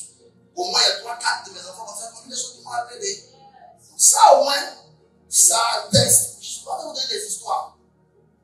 Et c'est dans cette dimension-là que nous faisons. Parce que quand vous opérez dans cette dimension, vous avez de la vitesse. Vous commencez à avoir la mentalité des habitants d'en haut là-bas. Parce que là-bas, chez eux, rien n'est impossible. Il n'y a pas de limite pour Dieu là-bas. Et ceux qui opèrent dans cette dimension-là, ils ont besoin sur la terre de faire d'opérer ce qu'on appelle des médiums. Voici un médium. Un fruit, c'est un médium. Un médium, c'est un point de contact. Ils ont besoin souvent d'opérer avec l'eau. Parce que pour pouvoir reproduire certaines choses, Dieu leur demandera de prendre certaines choses. On appelle ça les supports prophétiques de manifestation. Ils ont besoin de certaines choses qu'ils utilisent pour travailler. Père Dieu aujourd'hui. Si tu es souvenu ça. Ils ont besoin. Donc, regardez comme Timmy Joshua. Vous pensez que c'était quoi? Il était là-bas. C'est déjà, il tire la chose d'en haut pour venir sur la terre. Donc, le langage, regardez l'Apocalypse. Regardez tout ce que l'apôtre Jean explique. Est-ce qu'aujourd'hui tu comprends? Hein? Et ces gens-là, de moi, on les appelle les esprits ou les célestes. Et dans comme Jean, tu peux le comprendre? Juste pour lui lire la première chose, il comprend. Il fait quoi là?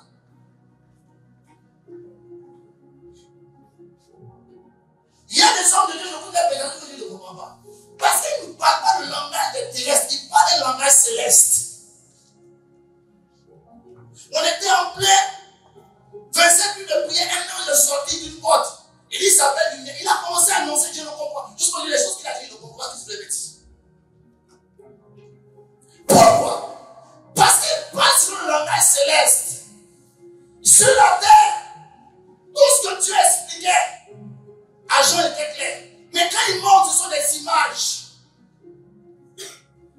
des paraboles, des contes. Dieu veut qu'on monte à cette dimension. Nous sommes à une saison où le niveau d'occultisme, de mysticisme est monté. Vous pouvez vous colorer de ces principes pour casser le mari, pour un mariage, c'est vous connaissez ça? Son foyer est combattu par un puissant mari. Quand tu parles de ces principes pour stabiliser son foyer, quel foyer? Est-ce que tu peux aller là-bas chercher les autres venir? La dimension céleste. Frère, ceux qui sont allés là-bas n'ont pas la même manière de voir les choses que ceux qui ont reçu des choses d'en bas ici. Ceux qui ont vu et ceux qui ont entendu, c'est pas la même chose.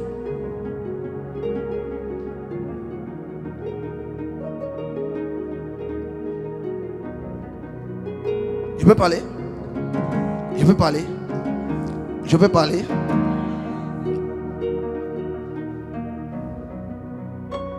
Acclamez le Seigneur Jésus.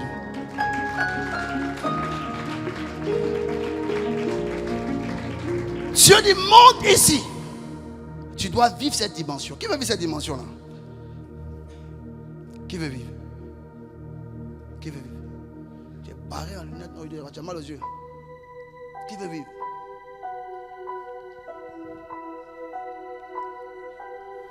Tous ceux qui ont atteint cette dimension-là, je vous dis la vérité, il y a certaines choses, c'est fini.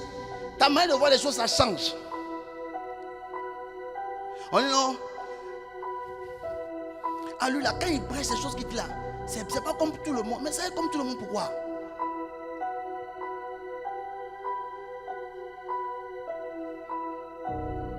Voilà, acclamons pour mon frère le prophète Caviol.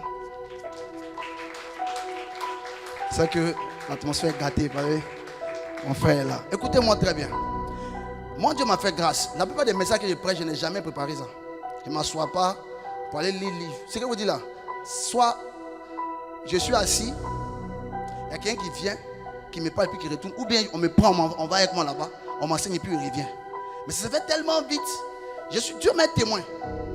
Ce message que je vais vous prêcher là, c'est hier à 6h. De 6h à midi, il est fini. Ça veut dire papa. Et ça, c'est mon épée écrit. Quand c'est fini, il dit Amen. J'ai structuré, je suis allé tirer mon document. Et puis je viens de déposer. Je viens de prêcher. Ça fait que deux fois, quand vous voyez les thèmes des programmes là, quand je mets le thème, il n'y a pas de message. Je ne sais pas ce qu'il a prêché.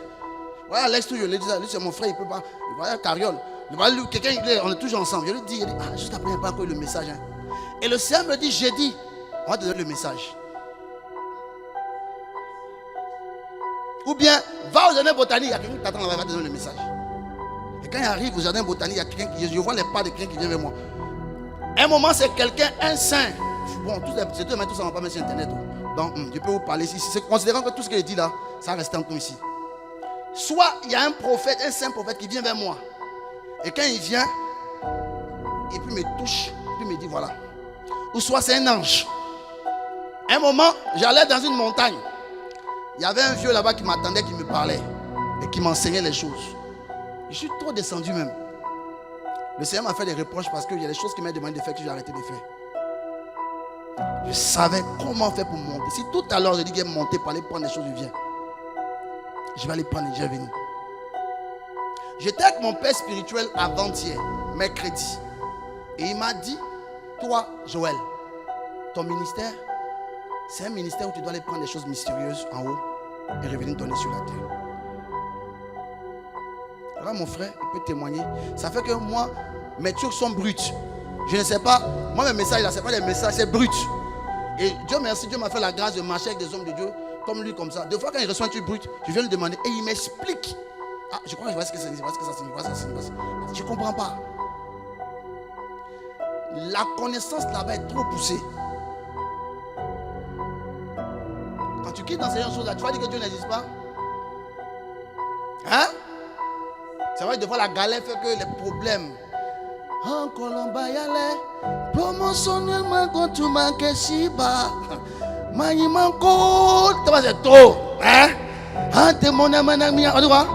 Oh, vous ne connaissez pas, chanson là. Toi, tu fais quoi, tu ne connais pas ça?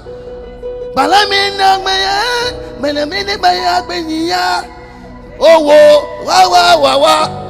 Hein? Tellement de problèmes est trop. Tu oublies même que tu existes. Mais, tu veux tout me dire. J'entends les gens, lui, il était dans le conseil de Dieu. Tu vois ce qu'on le conseil de Dieu? Est-ce que vous croyez que toutes les personnes qui sont dans le conseil du secret du président à la salle peuvent venir se mettre devant la porte de l'église dans le conseil secret du président? Donc toutes les gens qui viennent s'arrêter dans l'église dans le conseil de Dieu, c'est pas vrai. Je fais tout simple pour vous dire ça. Parce que quelqu'un de ton conseil secret, il ne peut jamais s'arrêter pour dire moi je suis le confident de lui là. Ça ne se fait pas. Mais toi tu es dans le conseil secret de Dieu. Et puis tu viens sur la porte, toi tu es dans le... Ça va vous un jour. Maintenant ils sont dans le conseil. Demandez le conseil de Dieu, ça se tient quand? Et qui sont les personnes qui siègent dans le conseil de Dieu? Et puis quand lui va siéger dans le conseil, on l'appelle comment là-bas? Parce qu'il y a des gens qui sont allés dans le conseil des apôtres et des prophètes. Ça n'a rien à voir avec le conseil de Dieu. Il y a un conseil qu'on appelle le conseil des apôtres, où Dieu convoque, où les esprits en haut convoquent tous ceux qui sont prophètes et apôtres élevés. Ils viennent et on commence à tester des choses sur des décennies, des nombres d'années. Ça n'a rien à voir avec le conseil. Tout est dans le conseil de Dieu. Tout à fait comment? Tous ceux qui sont dans le conseil de Dieu sont effrayés. Et vous dire encore, ceux qui disent qu'ils sont vieillards ne sont pas des vieillards, parce qu'un vrai vieillard ne se dit pas qu'il est vieillard. Vous n'avez pas regardé les films chinois? Vous n'avez pas regardé les films chinois là? Il y a un vieux qui met les clés, on ne sait pas que c'est lui. Tu vas tourner quand le gars est en train devant maïs, c'est lui qui a le secret. Tous ceux qui se mettent, hey, on est la dimension, c'est nous la code, il ment.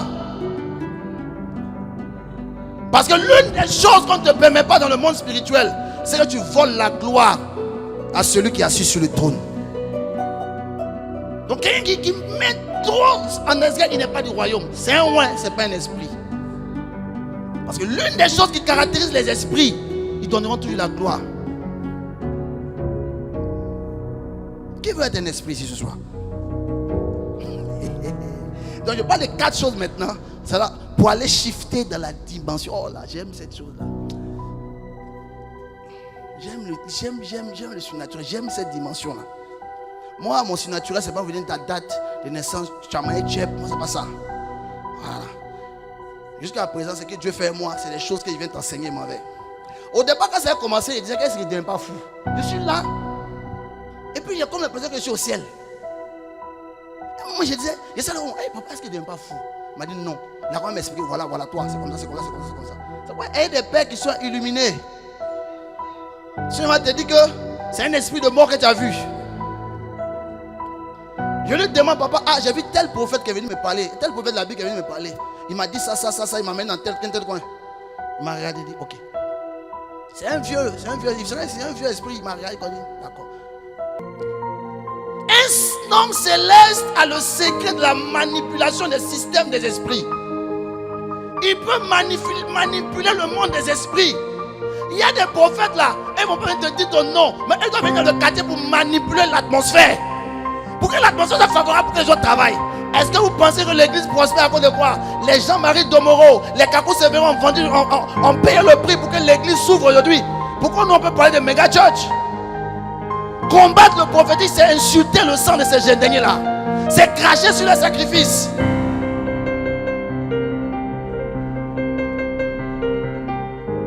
C'est les gens qui ont tourné dans la Côte d'Ivoire, ont combattu les entités.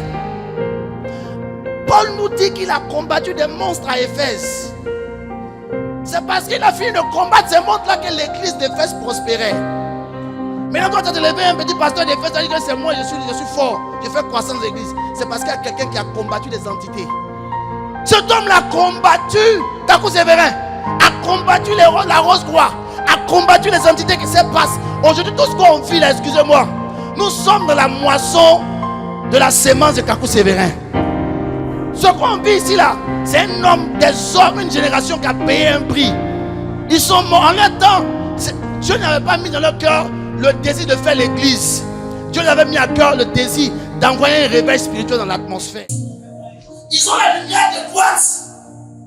L'église est un tout, comme un gâteau.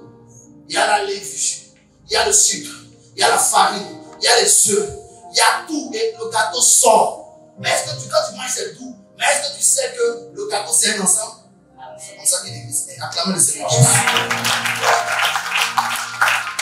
Autre chose, c'est ce qu'on appelle la loi de la contemplation. Somme 92, verset 12. David dit, mon œil se plaît à contempler, sur mon œil se plaît à contempler mes ennemis. Dans Genèse, la Bible dit que un jour, Isaac est allé dans les champs pour méditer.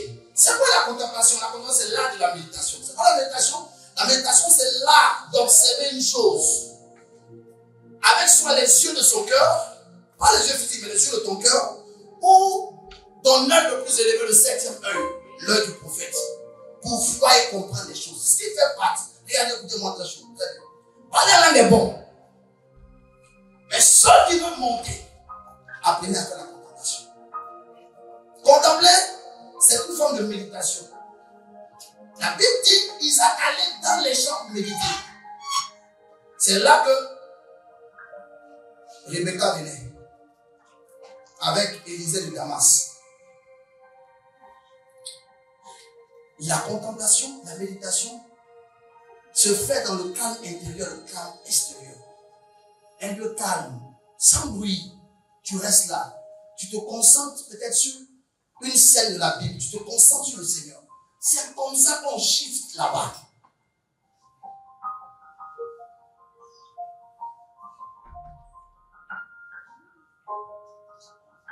Ah, Dieu, j'aime là.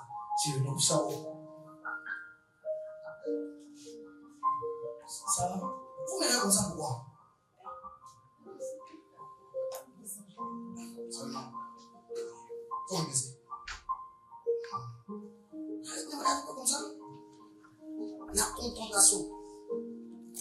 Tu es parti. En France, c'est la France qui va. Son 23 degrés. Et là-bas, il y a son moins 5 degrés. Il faut imaginer. Ça rentre dans les eaux. Tu veux pas dire en France? Donc, c'est un entraînement de la France qui est là. Il ne faut pas croiser les mains. Il faut vous concentrer, ça va aller. L'art de la contemplation. On dirait, bon, j'ai chuté, on dirait ce qu'il dit là.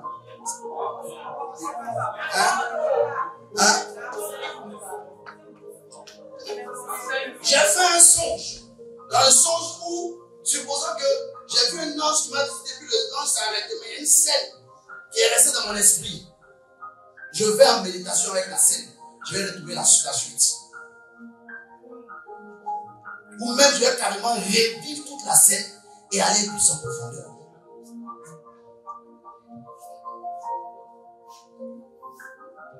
Moi, j'ai perdu. Je dormais et puis quelqu'un m'a parlé, il m'a dit, je n'ai pas entendu. Mais je me rappelle de la scène là. Je fais en méditation, en contemplation, avec la scène. Avec les yeux de mon cœur ou avec mon septième cœur. Je vais. C'est pas poussé. Je vais voir la suite.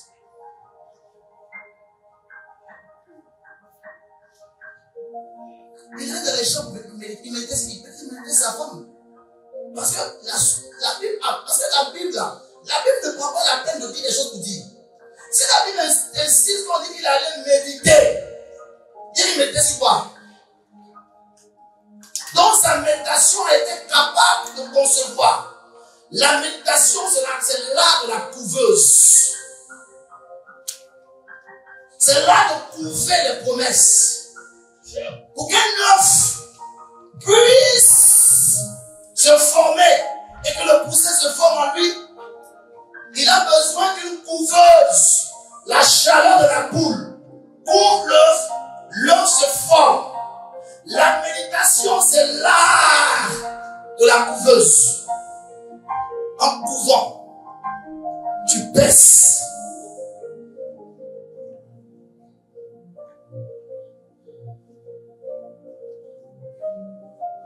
Au moins 1 heure de temps, tu es là seul, dans un endroit calme, comme on jamais montré, tu es assis, tu es devant le Seigneur. Quelque chose qui te tient à cœur, pas te disperser, tu restes dessus. Tu restes dessus. Quelque chose que Dieu t'a dit, tu restes. À un moment, tu vois que c'est comme si le champ s'ouvre. Ça devient beaucoup profond. Tu vas attendre d'avoir les dieux. Ou tu auras les visions. Et si tu pousses plus, ton esprit va partir. Parce que dans le loi des visions, il stipule que derrière chaque vision se cache une autre vision. Quand une image vient, il y a une autre image. Plus tu pousses. Mais là, ça demande la patience. Écoutez-moi, tous ceux que vous voyez qui sont poussés dans la dimension de voir, sur les gens, ils maîtrisent l'art de la méditation de la contemplation. David dit dans le psaume verset 4, je demande à l'Éternel une chose que je désire ardemment. Je voudrais habiter dans sa maison, pour contempler. Il dit, mon œil se plaît il parle de son œil spirituel, se plaît à contempler. On fallait de bon.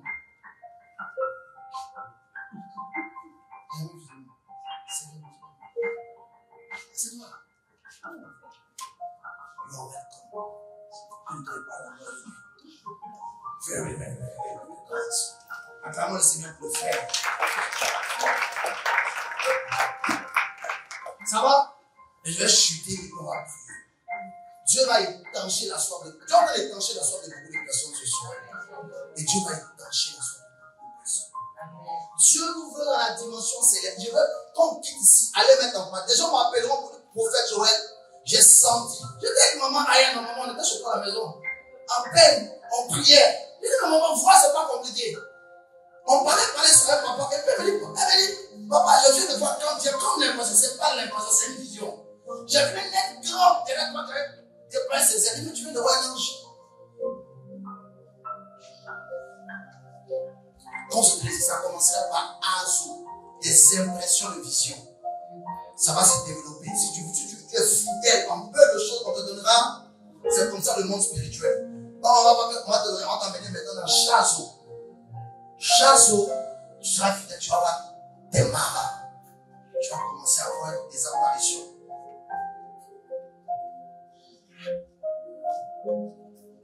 La vitamine du don, c'est la pratique. C'est dans le mouvement que le pot qui est sur la jupe, le dos, la jupe qui est sur le pot prend la forme. Dans le mouvement du potier, quand la jupe est là, quand il tourne, c'est là que le potier donne une forme. Donc quand tu es dans le mouvement, tu es en action, quand tu fais les mêmes choses, quand tu fais le sport de demain d'effet, tu vas finir par donner une forme. Mais tu fais une fois, tu arrêtes. Voilà mon frère. C'est quelqu'un qui respecte beaucoup parce que Dieu l'utilise beaucoup dans les sacerdoces, dans les tubes des actions prophétiques. Mais ça, est-ce que demande ça n'a pas aujourd'hui? Lui me dit comme ça que chaque fois qu'il pleut, Dieu lui a dit que chaque fois qu'il pleut, qu'il sorte sur la pluie pour commencer à dire à Dieu que la bénédiction tombe sur nous. Il le fait tout le temps. Ça veut dire, donc dès qu'il a plu, il essaie de les sortir. Et tout, il a pris ça à tous ses enfants. Maintenant, toi, on t'enseigne ça, tu vas pas faire. Maintenant, après, tu viens, tous les gens, tous les mardis, c'est maintenant, je sais pas avec lui, tous les mardis, je vais pas fermer. Quand ça me va, c'est pas ça, mardi. Même, il faut dire, excusez-moi, ton truc est, toi, nous, pourquoi tu es venu, d'où? Il n'y a pas de projet. Qui est sorti du ciel béni? Tu es en train de mourir, il meurt, après une pause sur la mort, après tu reviens, et là, il est non! Je sais, mais tu as arrêté ça. Je restais là couché. Toute la journée, je fais des prières silencieuses. Je parle, je ne prie pas avec ma bouche. Je tue mon esprit à prier. Je restais comme ça à prier. À des moments, il restait toute la journée en train de contempler. Je couchais. C'est comme ça qu'il sort. Des fois, il y avait des visions comme ça. Mais vous faites pas ça. On va essayer d'entrer à la maison. On va mettre plus dans vos yeux, vous allez voir. On va mettre calé. Comme les petits là, Kaboula. Les prophètes qui vous disent calé. Tu veux en mettre calé dans tes yeux. Tes yeux sont tirés comme ça. On a une chinoise. Et voilà, Ça va? Ça va? Et 4e loi, et puis on va prier. Ce que j'appelle la loi du dévancier. Matthieu 7, verset 7. Hein? Frappez. Et en vous? Matthieu 3, verset 13 jusqu'à 17 là-bas. On voit Jésus qui va vers Jean-Baptiste. Jésus savait que son ciel devait s'ouvrir, il devait recevoir le Saint-Esprit. Mais il avait besoin d'un dévancier. Il va vers le dévancier, il se prosterne. Le gars prie. Le gars dit non, c'est moi qui dois te. C'est toi qui dois me baptiser. Toi, tu dis non. Laisse accomplir ce qui est juste. C'est qui est un dévancier? C'est quelqu'un qui t'a précédé dans un domaine, qui a la maîtrise de la chose, qui a la connaissance de la chose. Il a dit allez là-bas où tu vas aller. Cet homme-là, il faut le suivre. On appelle les dévanciers. Un dévancier peut être un mentor, peut être un père spirituel. Un dévancier peut être un ami. Un dévancier peut être un coach. Un dévancier peut être un père, c'est un ami. Mais il y a une loi qui gouverne la loi du dévancier. On appelle ça la loi de l'humilité et de l'honneur. Moi, des gens, quel que soit le désir, je ne pourrai jamais les impacter. Parce qu'ils n'ont pas ma grâce. Ils se voient supérieurs à moi. Je ne pourrai jamais t'aider. Il y a des gens que moi je connais, qui sont dans mon entourage. Dieu m'a donné des choses pour eux. Mais je ne peux jamais. Quand il me dit, mais tu peux l'aider actuellement. Et pourquoi? Il dit non. Son cœur ne t'a pas encore accepté à la position. La Bible dit, c'est sans insister, que l'inférieur est béni par qui? Ce n'est pas le supérieur qui bénit l'inférieur, c'est l'inférieur. Ça veut dire que, non, ça veut dire que c'est l'inférieur qui fait le pas. Donc l'inférieur, pour qu'il soit inférieur, doit reconnaître qu'il est inférieur et puisse reconnaître que l'autre est supérieur. On n'a pas commencé pour dire que c'est ça. Prenez Hébreux 7:7. La Bible n'a pas dit c'est sans contredire que le supérieur bénit l'inférieur. Non, que l'inférieur bénit par. Donc tout commence par l'inférieur. Celui qui va reconnaître qu'il est inférieur face à quelqu'un va recevoir. Voilà mon frère, mon poids. Eux me connaissent. Quand même quelque chose me met à genoux devant lui, il faut prier pour moi. J'ai fait ça devant son frère à l'église, non? Oui, monsieur, devant tout son église, il m'a mis à genoux. Il a dit frère, prie que la grâce en vienne. Il lui s'est mis à genoux avec moi. Il est trop homme. Je suis allé chez un prophète. Le prophète, là, quand il rentre dans la dimension, il est petit devant moi. Mais il a quelque chose que moi, il n'y a pas. Il a une grâce. Je me suis mis à genoux, il dit, il faut prier pour moi. Il a prié pour moi. L'inférieur, il m'a béni, je suis parti. Un jour, mon frère parlait de quelqu'un. Il a dit à la personne, tu es trop suffisante. Et on ne peut pas t'aider. Tu donnes l'impression que tu maîtrises tout. Oh, tu ne connais rien. Et il y a des gens qui vont mourir sans atteindre leur but parce que des gens qui sont dans leur vie, ils ont refusé de s'humilier. Est-ce que vous me connaissez? Comment il veut quelque chose? Vous riez? Demandez à ce point. Vous demandez au prophète, papa, il rit là où vous parlez. Dieu devrait dire pardon. Tu sais quoi? Il va me coucher devant toi. Tu vas me donner. Frère, la main qui demande est tout en bas. Il y a une chose, je prends ma route et m'en vais. Quand il mettait fait malin sur toi, tu parlais quoi? Ah, tu es un planté, quoi? Tu parlais quoi? Mais il y a une chose. Devant l'église, elle me coucher. Est-ce que vous me suivez? Maintenant, je veux qu'on puisse prier. Pendant 10 minutes, on va saturer l'atmosphère avec un parler en langue. Tu vas commencer à parler en langue.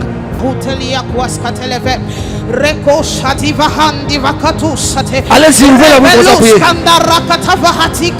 Je vais faire contre toi. Commence à prier en langue. Commence à prier en langue. Commence à prier en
Ils sont là. Donnez le micro à Antoine. Ils sont là.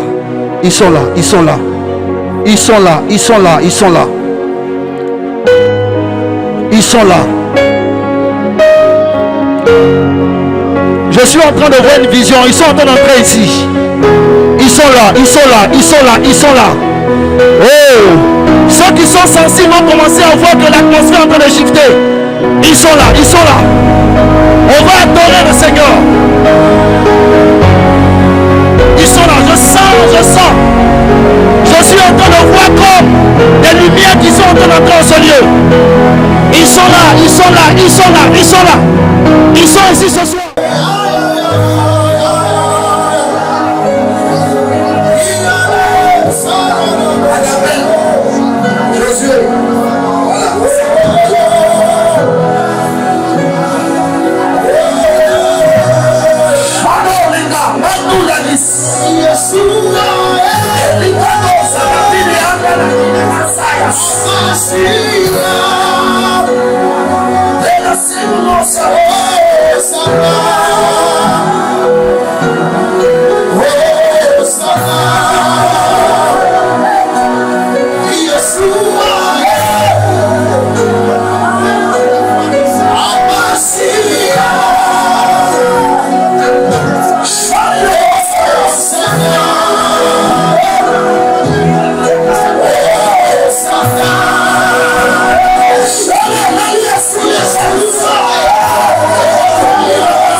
personnes qui ont pu donner leur engagement, venez aussi, je vais prier pour vous. Toutes les personnes qui ont pris l'engagement d'aider à l'organisation, venez, qui ont pu donner, venez, je vais prier pour vous.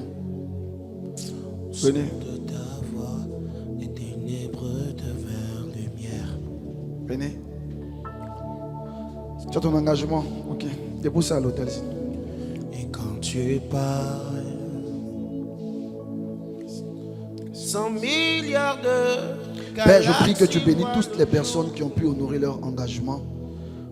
Bénis leurs avoirs, bénis leurs finances. Au nom de Jésus. Amen. Acclamons le Seigneur Jésus. Bon, on a Fire Meeting novembre. Normalement, c'était 2 mois. Tu es là aussi, tu veux aider. L'engagement, tu veux aider à l'organisation. Ça part de 50 000 jusqu'à 5 000 francs. Ça va?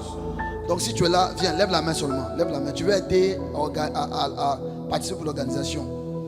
Venez devant, je vais prier pour vous. Venez. Toutes les personnes qui veulent aider, ça va de 50 000 à 5 000. Peu importe. Voilà. Ça va? On peut prendre le nom pour l'aider. Voilà.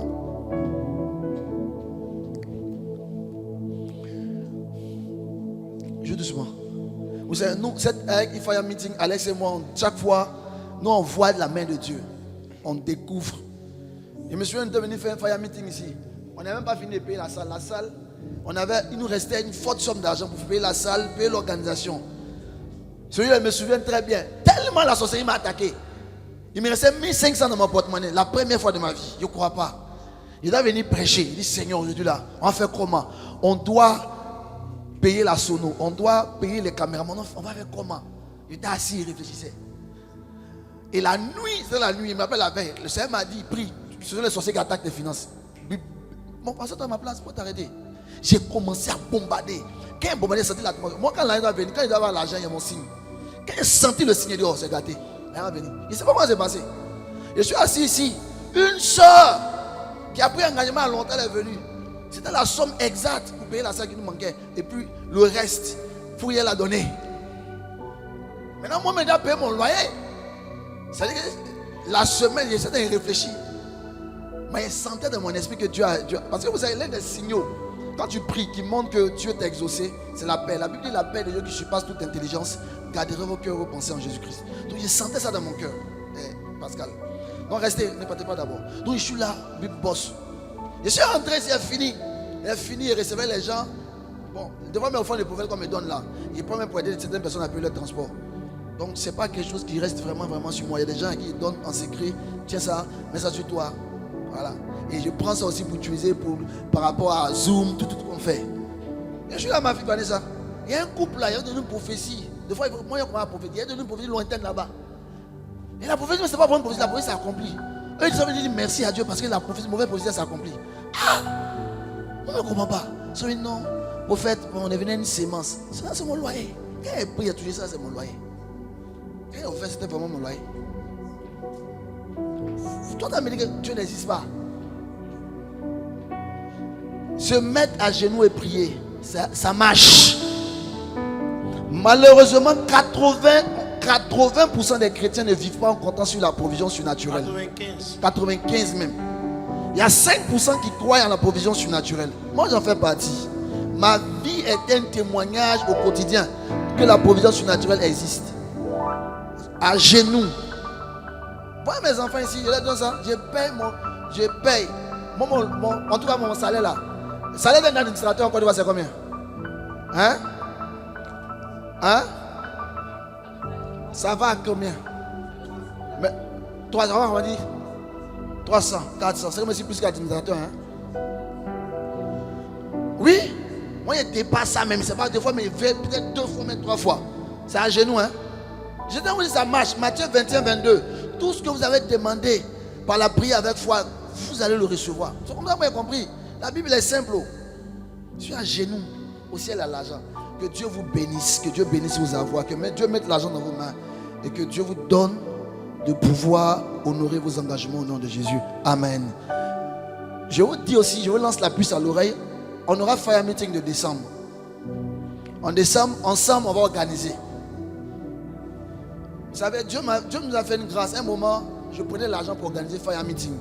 Je diminue. Ça, c'est des choses importantes. Il y a 2 choses que les chrétiens n'aiment pas écouter. La prière puis l'argent. Quand on parle de l'argent en même temps, ils vont commencer à bailler.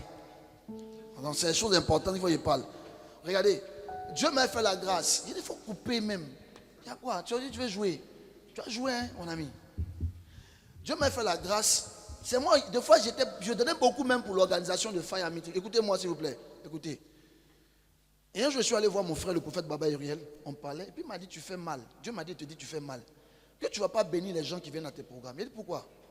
Il dit, parce que le fait que c'était toi qui donnes plus d'argent, tu empêches les gens. Parce que, écoutez, nous on était ici la nuit. Hein. On a quitté, c'est à quelle heure? 21h, voilà. 21h, on a installé tout. Les chaises, là, c'est nous, on a installé. Hein. Tout ce que tu vois ici, là. On a réfléchi comment placer les bouteilles, comment tout faire. Fini. Les vins, tout ça, c'est moi, mon agent n'est plus payé. Ma fille a payé fruits, l'autre a payé l'eau. Ce qu'on est venu nous donner. Est-ce que vous comprenez? C'est nous, on a placé la sono. Quand on finit, on va déplacer la sono, vous allez partir. Mais nous-mêmes, on va payer la salle. On va payer la sono. Et on va louer la sono. On va vous donner fruits. On va vous donner l'eau, vous allez boire. Mais il y a une règle spirituelle. C'est que tu n'as pas semé, tu ne peux pas moissonner. Donc je ne suis pas en train de vous aider à être béni. C'est comme ça qu'on m'a repris. Le Seigneur m'a repris aussi. Donc j'ai décidé. Sinon on peut ne vous en faites pas, l'argent, moi j'ai un don. L'argent va venir. L'argent va venir. Mon fils, tu as vu qu'au ciel, tu as vu quoi quand tu étais parti là, tu as vu quoi? Tu as vu la salle, les intendants du trésor. Ils avaient quoi? Ils avaient des brouettes. Donc c'est pas des choses. Il y a l'argent au ciel. Ceux qui disent qu'on ne prie pas pour avoir l'argent là, ils mentent. La Bible dit tout. Tout là, il y a l'argent dedans. Non, nous on croit. Ceux qui eux sont intellectuels. Ça, ce sont les ouins. Les ouins, ils sont trop intellectuels. Les esprits là, eux, ils sont pragmatiques. Ce que Dieu a dit, c'est ça. Dieu dit tout, donc il y a l'argent dedans. Donc, on aura Fire Meeting de décembre. On sera en bas là-bas. Donc, déjà, je vous mets la puce à l'oreille pour organiser. Moi, j'aurai besoin de votre argent. Et puis, vous aurez besoin de mon corps et de mon onction. Je vous donnerai. Mais moi, j'aurai besoin de votre argent. Il y a des personnes particulièrement à qui j'ai demandé de donner certaines sommes d'argent. Ça là, donc, casse-toi, le couteau va passer sur ton cou. Isaac, sur l'autel. C'est ton agneau, tu le bois son sang. C'est comme ça. Tant que ça ne va pas te rater. Donc, il y a des gens, par contre, ma fille Vanessa, ma fille Marie-Ange, vous savez que le couteau va passer par le cou.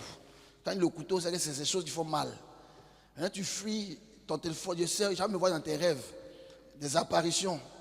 On aura besoin d'argent, on doit inviter les chambres, on aura, voilà. Donc, vraiment, je compte sur vous. Voilà. Dieu mettra l'argent dans vos mains, ne vous en faites pas. Il y a un silence.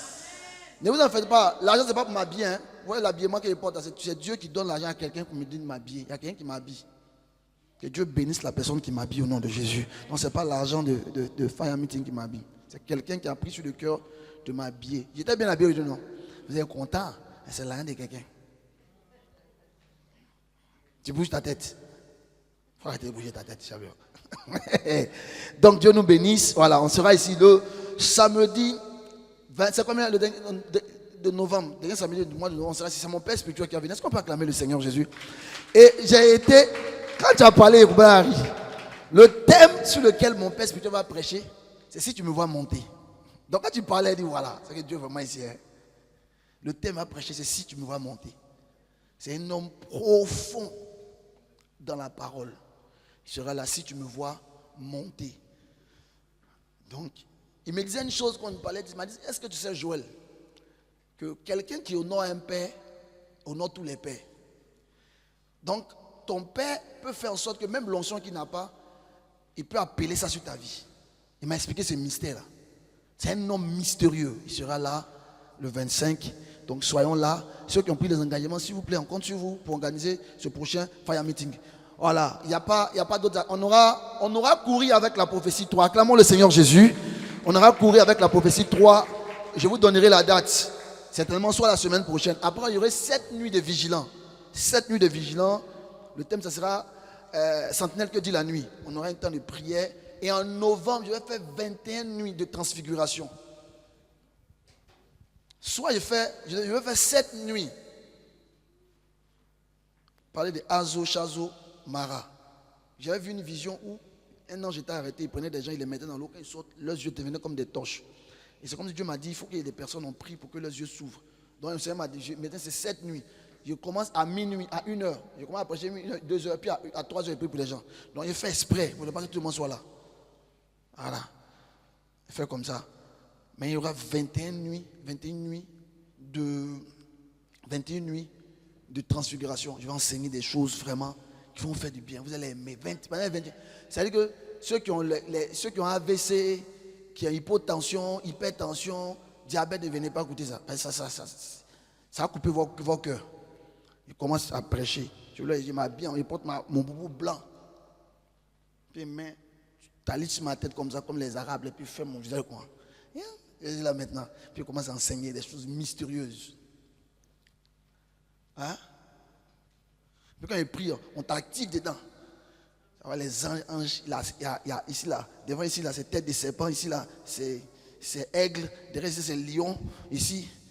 Puis quand tu les regardes, quand tu fermes tes yeux, tu le vois, tu ouvres tes yeux, tu le vois. Tu fermes moi, tu le vois. Quand tu as sorti là, tenez-vous debout. Il a prié pour vous tous. Je ne vous demande rien en retour. Quand Dieu vous aura exaucé, attachez-vous à Jésus, servez Jésus, gagnez des âmes, soyez fidèles à vos pasteurs, donnez vos dîmes et vos offrandes à l'église parce que l'église a besoin de ça pour gagner des âmes. Les pasteurs ont besoin de ça pour vivre. C'est leur travail. Amenez vos dîmes à vos pasteurs, soyez fidèles à vos communautés. Demain, dimanche, allez à l'église. Tu es membre d'une communauté, sois là-bas, sois actif dans ton église. Sois actif dans ton église, s'il vous plaît. L'église, je vous ai dit, c'est un seul corps. Ce n'est pas ce que les gens pensent non, c'est un seul corps. Donc, il faut que l'église s'accroisse. Tout ce qui se passe là, si l'église était forte, on n'allait pas voir tout ça. Donc, il faut que l'église devienne forte. Mon frère. Gloire à Dieu. J'aimerais qu'on lève les mains tout simplement. Pendant que vous avez les mains levées, j'aimerais que nous prions pour le prophète. Parce que ce n'est pas nous qui le faisons, c'est Dieu qui le fait. Nous nous tournons vers Dieu afin que Dieu porte ses regards favorablement sur son serviteur. Nous allons prier parce que des paroles ont été décrétées, déclarées. Et ces paroles sont en train de saturer l'atmosphère. Il est l'heure pour notre frère à nous, mais pour votre Père à vous. Alléluia. Il est l'heure pour le prophète Joël. Que le ciel s'ouvre, que le ciel même se déchire. Et que ce qui lui est réservé depuis l'éternité lui soit communiqué en cette saison, dans le nom de Jésus-Christ. Pendant que tu pries pour lui, et que tu pries que le ciel s'ouvre pour lui, aussi le ciel s'ouvre sur ta vie. C'est pourquoi élève la voix et prie maintenant pour le serviteur de Dieu. Seigneur, nous bénissons ton nom. Te rendons grâce. Merci pour le ciel ouvert. Merci pour le ciel ouvert sur la vie de ton serviteur. Merci pour le ciel ouvert sur son ministère. Merci parce que depuis l'éternité, tu l'avais préparé. Et depuis l'éternité, tu avais fait des réserves. Tu avais fait, Seigneur mon Dieu, des réserves pour lui. Je prie, afin que ce que tu as caché dans l'éternité lui soit révélé et lui soit accordé en cette saison. Tu as décidé de le faire monter parce que cela fait partie, Seigneur mon Dieu, de ta préscience et de ta volonté parfaite en ce qui concerne sa vie et sa destinée. Ma prière pour ton serviteur, ainsi que l'ensemble de tes serviteurs oints en ce lieu, le prophète Cariol et tous les fils et filles présents en ce lieu, et que Père éternel, tu fasses toutes choses nouvelles dans la vie de ton oint. Saison nouvelle, saison de visitation, au niveau relationnel, au niveau du ministère, au niveau de ses finances, au niveau de ses attentes, pour son mariage, pour toutes choses que tu feras pour lui dans cette saison. Je crois que tu le mets sous tes ailes et que tu montes encore de gloire en gloire avec lui. Car c'est à cela que tu l'as appelé. C'est à cela que tu l'as préparé. Dans le nom de Jésus. Je bénis ton nom pour l'ouverture, les ouvertures. Je bénis ton nom pour les percées. Je bénis ton nom pour l'exposition. Tu exposes ton serviteur. Tu exposes son ministère. Tu exposes, Seigneur mon Dieu, ta pensée parfaite en ce qui concerne sa vie et sa destinée. Dans le nom de Jésus. Je prie à l'instant afin de menacer le camp des sorciers. Je menace le camp des ténèbres. Quelles que soient les ténèbres qui s'élèvent contre sa vie, pour combattre sa vie, combattre son ministère, combattre, Seigneur mon Dieu, ses projets. Quel que soit ce qui a été dit sur cette terre, qui pourrait marcher contre lui, quel que soit ce qui a été décrété sous ce ciel et sous ce soleil, sous la lune, sous les astres, Père, je prie, afin de neutraliser ces puissances ténébreuses, de les lier au nom de Jésus. Quelles que soient les forces de la sorcellerie qui ont été relâchées contre sa vie, qu'elles soient consumées par ton feu. Merci pour la protection divine que tu accordes à ton serviteur, car tu le gardes pendant ce déplacement. Lorsqu'il est au volant, lorsqu'il se rend dans différents lieux pour te servir, ta main est sur lui et les projets des ennemis, de ses ennemis retombent sur leur propre tête au nom de Jésus. Merci de le bénir abondamment. Merci de la rosée de faveur de grâce. Merci de la rosée de bénédiction, de bienfaits. Merci de le lever financièrement, matériellement. Au nom de Jésus que nous avons prié pour l'honneur de Dieu. Est-ce qu'on peut acclamer le Seigneur pour sa vie? Tu vas maintenant toi-même lever les mains. Écoute-moi, tu es béni. Tu es vraiment béni. Je suis venu, je suis entré tel que j'ai franchi le seuil de la porte. Et la présence de Dieu m'a accueilli dans les escaliers. Il dit, mais qu'est-ce qui se passe en haut là-bas? Gloire à Dieu. Il y a quelque chose qui t'a été accordé en ce jour. Je peux t'assurer. Lorsque j'ai entré et j'ai vu le prophète Cariol en train de travailler, j'ai vu comment Dieu se servait de lui pour vous libérer des paroles sur vos vies, vos destinées. Écoutez-moi, toute parole que vous avez reçue en ce jour, croyez que cela vient du ciel, que cela est scellé dans vos vies au nom de Jésus. Je peux vous dire la vérité. Alléluia. C'est pourquoi je crois dans mon cœur que tu n'es pas sorti et que tu sortiras pas plutôt de ce lieu comme tu es entré. Ce n'est pas une idéologie ni une apologie, mais tu vas le sentir. Tout est une question d'atmosphère. Nous sommes 3 prophètes. Amen, amen. Les prophètes transportent une atmosphère. 2 prophètes ont travaillé ici. Et je crois que ce que Dieu a relâché sur ta vie, tu le verras de tes yeux s'accomplir dans ta vie au nom de Jésus. Je crois que le Fire Meeting d'aujourd'hui, c'était le ciel. Il y avait quelque chose à rapport avec le ciel, ton thème. À la dimension céleste. À la dimension, donc à la pensée de Dieu. Alléluia. Ce que Dieu pense de toi, c'est ce qui a été relâché sur ta vie. Père, je bénis ton nom pour ce Fire Meeting spécial. Merci pour le prophète Joël, merci pour le prophète Cariol. Merci car ils ont été des instruments entre tes mains ce soir, depuis ce matin, pour relâcher ta pensée et relâcher ta volonté divine depuis le ciel. Tu as fait d'eux des canaux de transfert. Et je bénis ton nom parce que ce pourquoi tu les as envoyés, ce pourquoi tu as permis qu'ils soient présents en ce lieu, tes fils et tes filles en ce lieu ont reçu cela dans le nom de Jésus.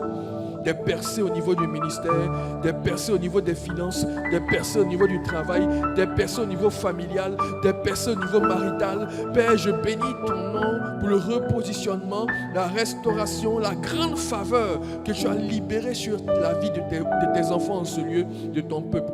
Je bénis ton nom, car ton plan parfait est maintenant accompli dans la vie de tout un chacun en ce lieu pour cette saison.